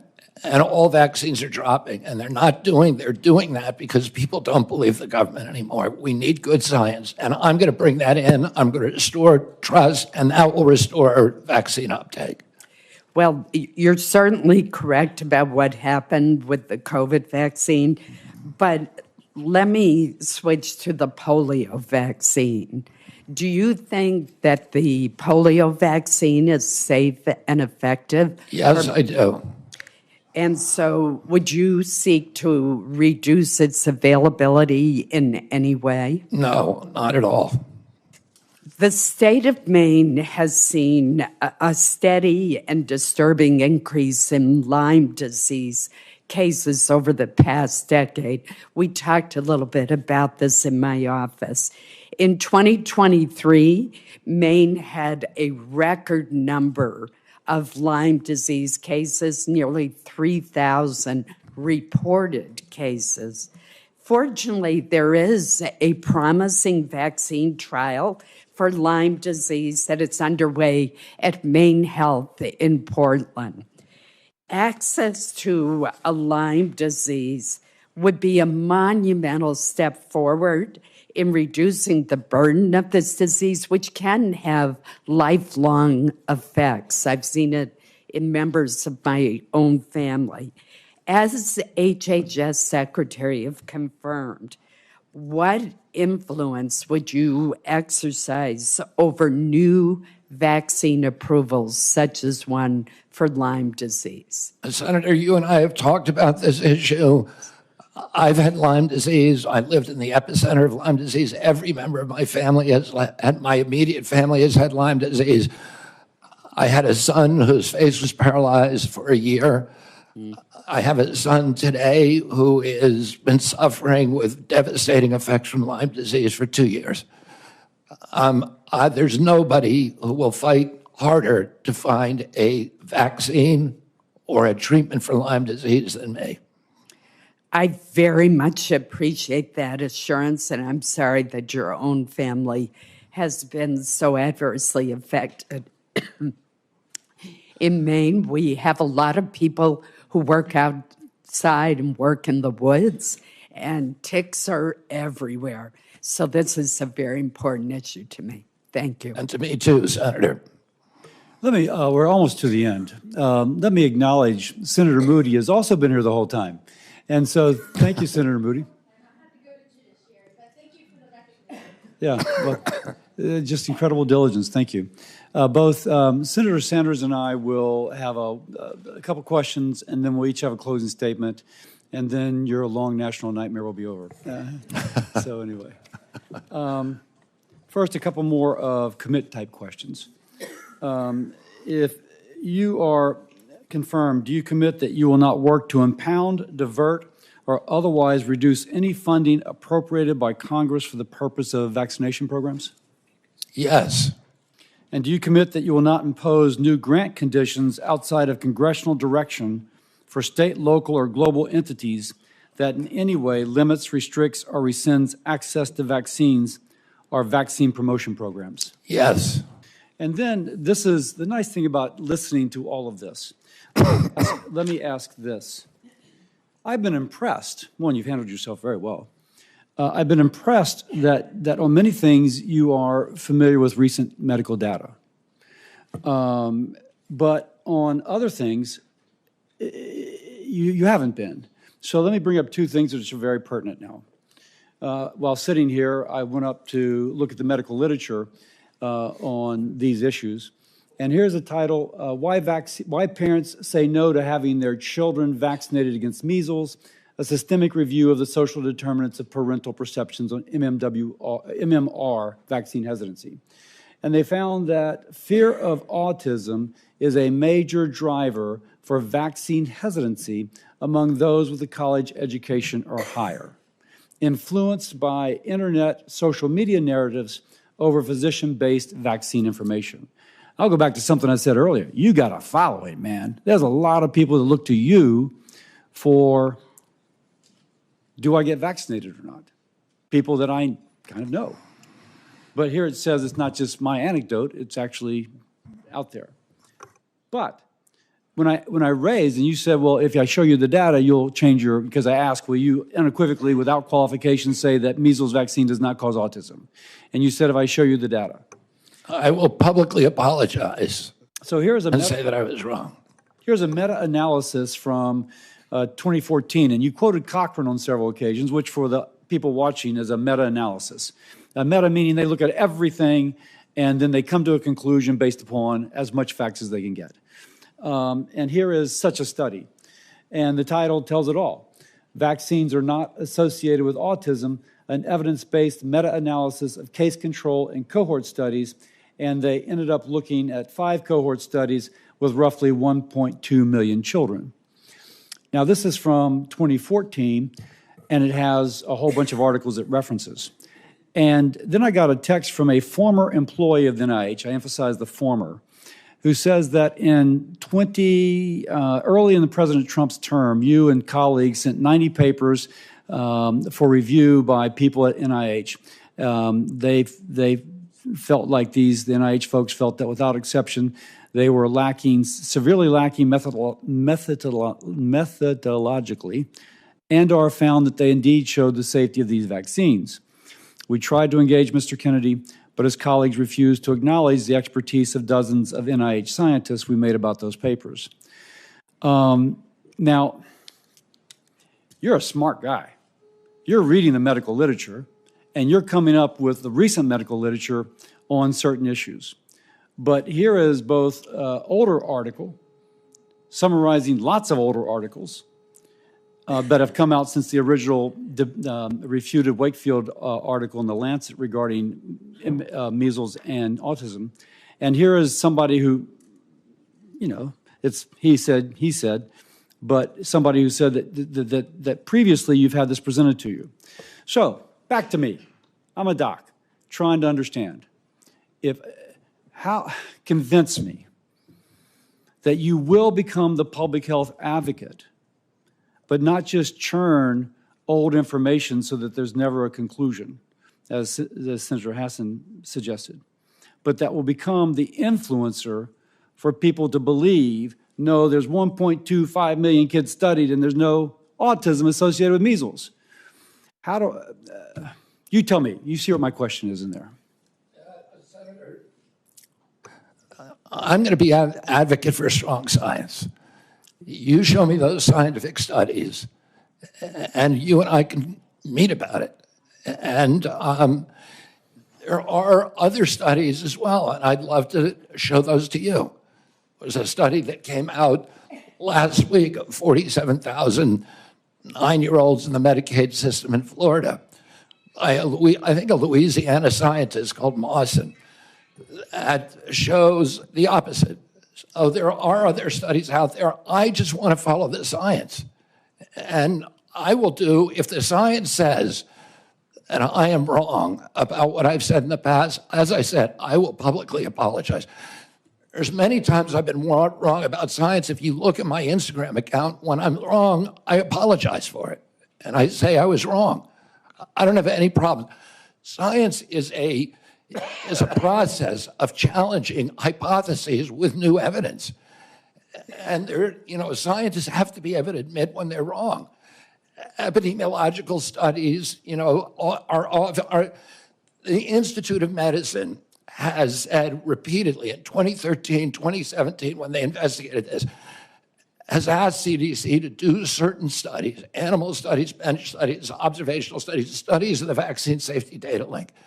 CDC has not done that. Oh, I want them to do that, and I want the best science. I can guarantee you, on my word of honor, that if you show me science that says that I'm wrong, I'm going to say I was wrong. I don't have any problem. There's nothing that would make me happier. We need to be able to look at the science and get IOM involved, the National Academy of Sciences. They're the ultimate arbiter of safety. What was that? And one of the things we need to do, I think, is a subject that we haven't talked about here. Why don't we know what's causing this epidemic? Why hasn't the CDC been looking at other hypotheses to determine the etiology of why we've had this dramatic 1,000% increase in this disease that is destroying our kids? Is probably the biggest issue. Why don't we know the answer after 30 years of steady rises in autism rates? Why don't we know the answer to that? We should know the answer. What was that? What was that last article? Did you mention? That article is by Mawson, Mawson. And it's regarding measles and what? No, it looks at the entire schedule and it says it's a study of 9-year-old boys, 47,000 9-year-old boys from the Florida healthcare data. Okay, let me, Senator Sanders. Thank you. And I find myself in the unusual and uncomfortable position of having to agree with Senator Cassidy's line of questioning. Mr. Kennedy, in an interview in July 2023, you stated, quote, "I do believe autism does come from vaccines." And you have, the end of quote, and you have praised a gentleman named Andrew Wakefield for his research. What studies, you talk about the need to be science-based, to get our information, good information to make decisions. What studies have you utilized to come to the conclusion that vaccines cause autism? I'm happy to sit down with you. No, please, just answer me that. I mean, look at the Mawson study, Senator. The what? Yeah, Mawson, just look at that study. Yeah, I will, and that was published. But I don't want to, I wouldn't rest on a single study. Right. And all studies can be beneficial. Okay, don't mean to be rude, I don't have a lot of time. Just saying you would not be, I just heard you say you could not be happier if you were proved wrong. Mr. Chairman, I asked to put into the record 16 studies done by scientists and doctors all over the world saying that vaccines do not cause autism. Are you happy? Without objection. Look at the IOM assessment of those 16 studies, Senator. The IOM has assessed them. But listen, let me get to it. Don't have a lot of time. I apologize. I'm happy to talk to you at another time. Don't have a lot of time. Let's talk about COVID. And I just want clarity on the issue. And again, I apologize. You have to be brief. We don't have a lot of time. Scientists have estimated that the COVID vaccine saved 3 million lives. President Trump said the COVID vaccine was, what, quote, one of the great miracles of the ages, end quote. You have said the COVID vaccine was the deadliest vaccine ever made, end of quote. Was the COVID vaccine the deadliest vaccine ever made? The reason I said that, Senator Sanders, is because there were more reports on the VAERS system, on the Vaccine Adverse Event Reporting System, which is the only surveillance system, that and VSafe. And there were more reports of injuries and deaths than any other, than all other vaccines combined. But was it the scientists said it saved 3 million According lives? to VAERS. I don't know, because we don't have a good surveillance system. So you disagree with the scientific community that... I'm agnostic because we don't have the science to make that determination. Really? Okay. Prescription drug prices in America, as you know. And by the way, I think President Trump did an extraordinary job on warp speed because he wasn't just focusing on that one intervention. He was focusing on... He called it a miracle, but you have cast doubts on its efficacy. All right. Prescription drugs. We're going to make America healthy. I agree with you that we need a revolution in the nature of food in America, physical exercise, etc. Very, very important. But there are people who are going to get sick, and they have to go to the doctor and find out why. 1 out of 4 Americans today cannot afford the prescription drugs their doctors prescribe because we pay by far the highest prices in the world for prescription drugs. We made some progress under the Biden administration of negotiating prescription drug prices with pharma. First time that's ever happened. Now, yesterday you told me that the White House was going to issue something affirming their support for continuing those Medicare negotiations. Turned out not to be quite accurate. They came up with some bland statement, could have been written by Farmer. Very specific questions. Do you believe and will you insist that Medicare continue to negotiate prices with the pharmaceutical industry so we can substantially lower prescription drug costs in America? President Trump has made it very clear to me that he wants to negotiate. But negotiate is a big word, Bobby. It's a big word. It's the word you just used, Senator. Yeah, but no, I use defend a particular law. Will you defend the law in the Inflation Reduction Act, which already is negotiating prescription drug prices? President Trump wants us to negotiate drug price. He wants to But you're lower not- drug prices. So you're not telling me that you will defend the law that we passed, which has already had significant success? Well, Congress, look, I'm going to comply with the law, Senator. Congress passed the law. I'm swearing an oath to the Constitution. I'm going to comply You're with the going to have a laws. significant influence on healthcare policy if you are. And I'm going to confirmed. comply with the laws. Let me just say this in conclusion, Chairman Cassidy.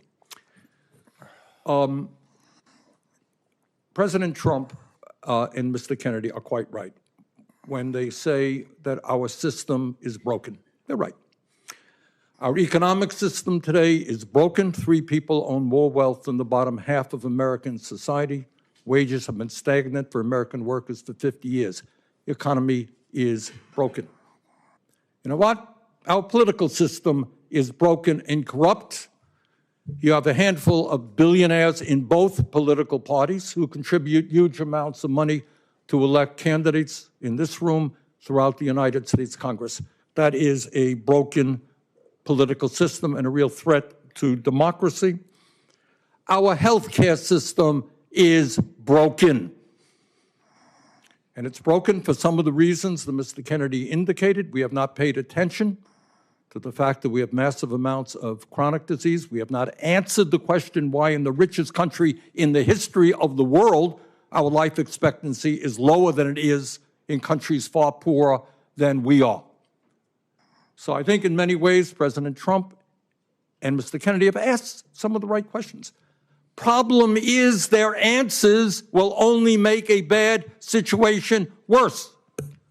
So let me ask Mr. Kennedy again. If we want to make America healthy, will you assure the American people that you will fight to do what every other major country on earth does, guarantee health care to every single American? I'm going to make America healthier than other countries in the world right now. Will you guarantee do what every other major country does? It's a simple question. And by the way, Bernie, the problem of corruption is not just in the federal agencies, it's in Congress too. Almost all the members of this panel are accepting, including yourself, are accepting millions of dollars from the pharmaceutical industry. And protecting their interests. Oh, I thought that would come. No. I ran for president like you. I got millions and millions of contributions. They did not come from the executives, not one nickel of PAC money from the pharmaceutical industry. They came from workers. In 2020, you were the single largest because I had receiver of pharmaceutical money. Contributions from workers all over this country. Workers, you were the not a nickel from corporate tax. You were the single largest acceptor of pharmaceutical dollars. No, from workers in 1.5 million. Yeah, out of 200 million. All right, but you have not answered, last question. You have not answered my question. Mr. Chairman, we're 3 minutes. How do we make America healthy if you don't guarantee health care Chairman, to all we're literally people? 3 minutes over here now. Well, How long does it keep going? At some time, you're just battering the witness, Bernie. Not battering the witnesses. I'm Yes, trying you to get are. an answer. And you're getting upset at him. You're going at him just like anybody else would. We'll come to order. Bernie, he's going over.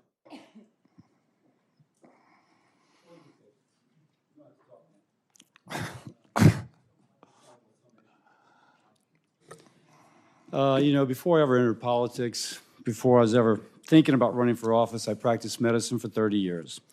I worked in public hospitals in California, Louisiana, specializing in liver disease, caring for those who otherwise would not have had a specialist. If you will, dedicating my life to saving lives. That is, being a doctor. That ethic guides me now. In my opening statement, I told the story of my patient an 18-year-old girl with acute liver failure from hepatitis B being air ambulanced to LSU Shreveport Hospital for a liver transplant. Now, let me finish the story.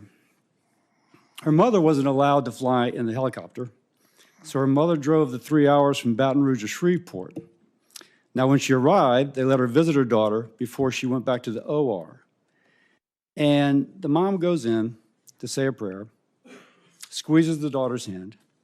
The daughter's eyes open, and she said, "Mama?" And the daughter began to recover. Powerful story with a happy ending. But as a doctor, I saw endings not so happy. I just had a friend text me, 2 children died in an intensive care unit in a Baton Rouge hospital from vaccine-preventable diseases this past month. So my concern is that if there's any false note, any undermining of a mama's trust in vaccines, another person will die from a vaccine-preventable disease. Now, you've got a megaphone. Maybe you and Bernie, Bobby and Bernie. Of everybody in this room, the 2 of you have the biggest followings, tremendous credibility. And with that influence comes a great responsibility. Now, my responsibility is to learn, try and determine if you can be trusted to support the best public health. A worthy movement called MAHA to improve the health of Americans, or to undermine it, always asking for more evidence and never accepting the evidence that is there. I looked at the article from Dr. Mawson, and it seems to have some issues. I'll just put that to the side. And that is why I've been struggling with your nomination. There are issues ultra-processed food, obesity, we are simpatico. We're completely aligned. And as someone who has discussed immunizations with thousands of people, I understand that mothers want reassurance that the vaccine their child is receiving is necessary, safe, and effective. We agree on that point, the 2 of us, but we've approached it differently. And I think I can say that I've approached it using the preponderance of evidence to reassure, and you have approached using selected evidence to cast doubt.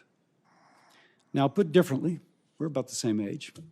Does a 70-year-old man, 71-year-old man who has spent decades criticizing vaccines and who's financially vested in finding fault with vaccines, can he change his attitudes and approach now that he'll have the most important position influencing vaccine policy in the United States?